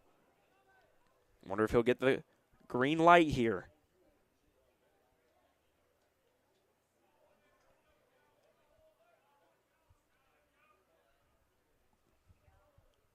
Bickerstaff, the delivery, in there for a strike. So finally find the strike zone there. The count now runs to 3-1. One down here, runner on third, correction. Got first and third, a little mixed up right there. Combined them. As Bickerstaff's delivery. He skied out and foul territory on first base. And it'll be caught there by Aiden Longwell. That'll be a pop out for Alex Finney. As now Colin Kasperbauer will waltz up to the plate here for the Ohio Bobcats. Kasperbauer working on a 2-for-3 day with a hit by pitch, a run, and a flyout. 2 singles for the third baseman for your Ohio Bobcats. As Calvin Bickerstaff up there on the mound for Kent State. The pitch. Swung on, and that'll be a base hit right over the shortstop glove. And the Bobcats will plate another on an RBI single from Colin Kasperbauer as Isaiah Peterson will come in to score as that ball got right over Michael McNamara's glove.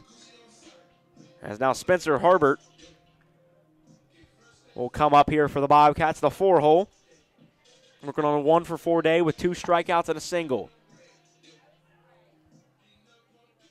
Score now 9-4. Pitch from Bickerstaff, low for a ball. Kasperbauer, 3-for-4 day with a hit by pitch. That's an impressive day at that for the 3-hole. Pitch from Bickerstaff. In there for a strike to Harbert. 2 down here in the top of the 9th. Kent State, nobody warming in their pen. Bobcats doing the same. Seems like they'll probably stick with their lefty. Man, this pitch from Bickerstaff goes in, skied way high. Foul, but tracking it down is the third baseman, Kyle Jackson. It'll fall into his glove, and that'll be the end of the bottom of the 8th. But the Bobcats strike 5 as they now lead this ballgame 9-4. We'll take you to the top of the 9th. You are listening to Ohio Baseball on the Ohio Sports Network.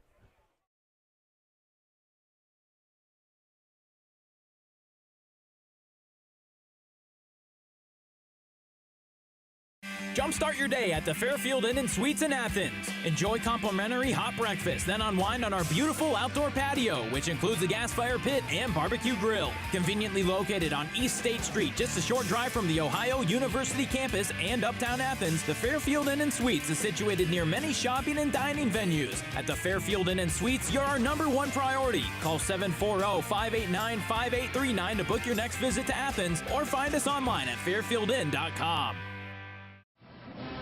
Hi, this is Jared Dean with Dean Heating and Cooling. As your local Tempstar dealer, you can experience superior home comfort with Tempstar game-changing technology. Whether you need a fall tune-up or a midwinter repair call, our expert technicians will make sure your heating system is running at peak performance. Count on Dean Heating and Cooling and Tempstar to keep you cozy all winter long. Find us online at deanheatingandcooling.com and go Cats!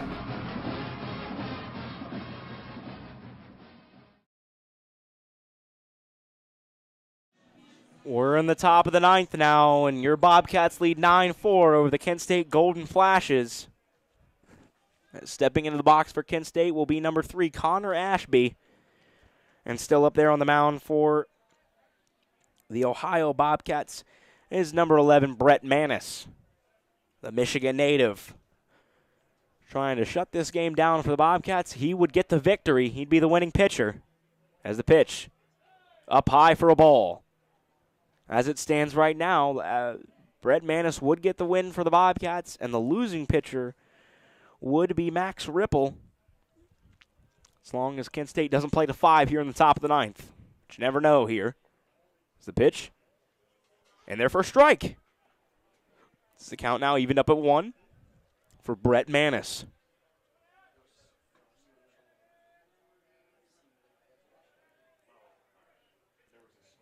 Manis has given up 1 earned run here this afternoon. His pitch fouled off. As Ashby tried to go opposite way on the ground once again. This count now runs to 1-2. Brett Manis. He's pitched. He's in his third inning of work here. Pitched an inning and a third so far. 2 hits, 1 earned run, 2 strikeouts on the afternoon out of the pen. The wind and the pitch. That'll be a ball in. Count now even at 2s. Now we've got full cloud cover here at Bob Wren. Most of the wind has gone away here on the top of the ninth. And the pitch, swing and fouled off, and staying alive is Ashby.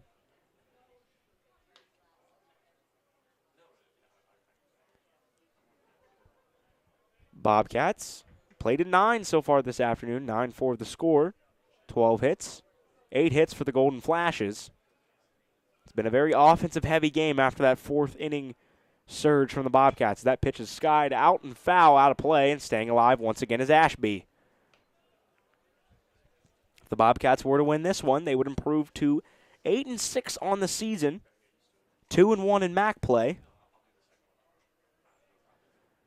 And Kent State would fall to 5-7, 1-2 in MAC play. The pitch, swing and a miss, and that'll be the 3rd strikeout there for Manis. The Bobcats now 2 outs away from a victory here this afternoon. So now striding to the box will be Eric Wentz, number 10, the left fielder for the Kent State Golden Flashes.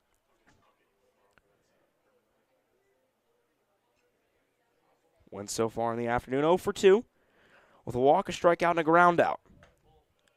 First pitch, ball, as he took that one there. 1-0 the count.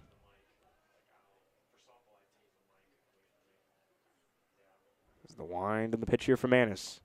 He'll be in there for strike number 1. Count now even at 1s. Tomorrow we'll have a doubleheader scheduled here at Bob Wren, as we're going to try and get 2 games in between the Bobcats and the Golden Flashes. Supposed to get some weather this evening as that pitch runs high, 2-1 the count. A doubleheader will start at 12 o'clock tomorrow. There's the wind of the pitch there. Good frame from Minzy, but it'll be out for a ball as Casper Bauer will answer with that call over there, third base.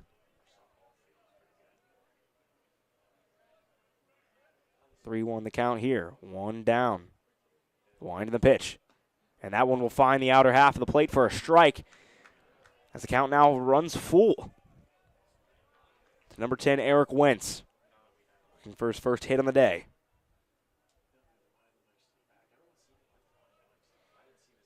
The wind and the pitch. And that'll be a strike 3 looking as Wenzel throw him a chair there once again, as now he's got 5 total strikeouts on the day. Or correction, 4, looking for his 5th right here if he can sit down the leadoff. Kyle Jackson and the Bobcats are 1 out away from taking the first game in this 4-game set.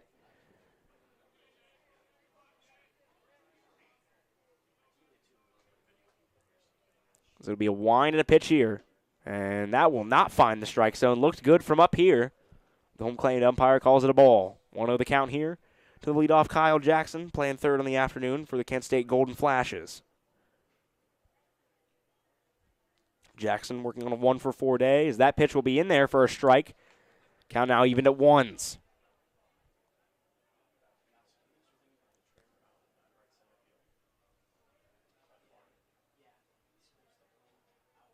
One count.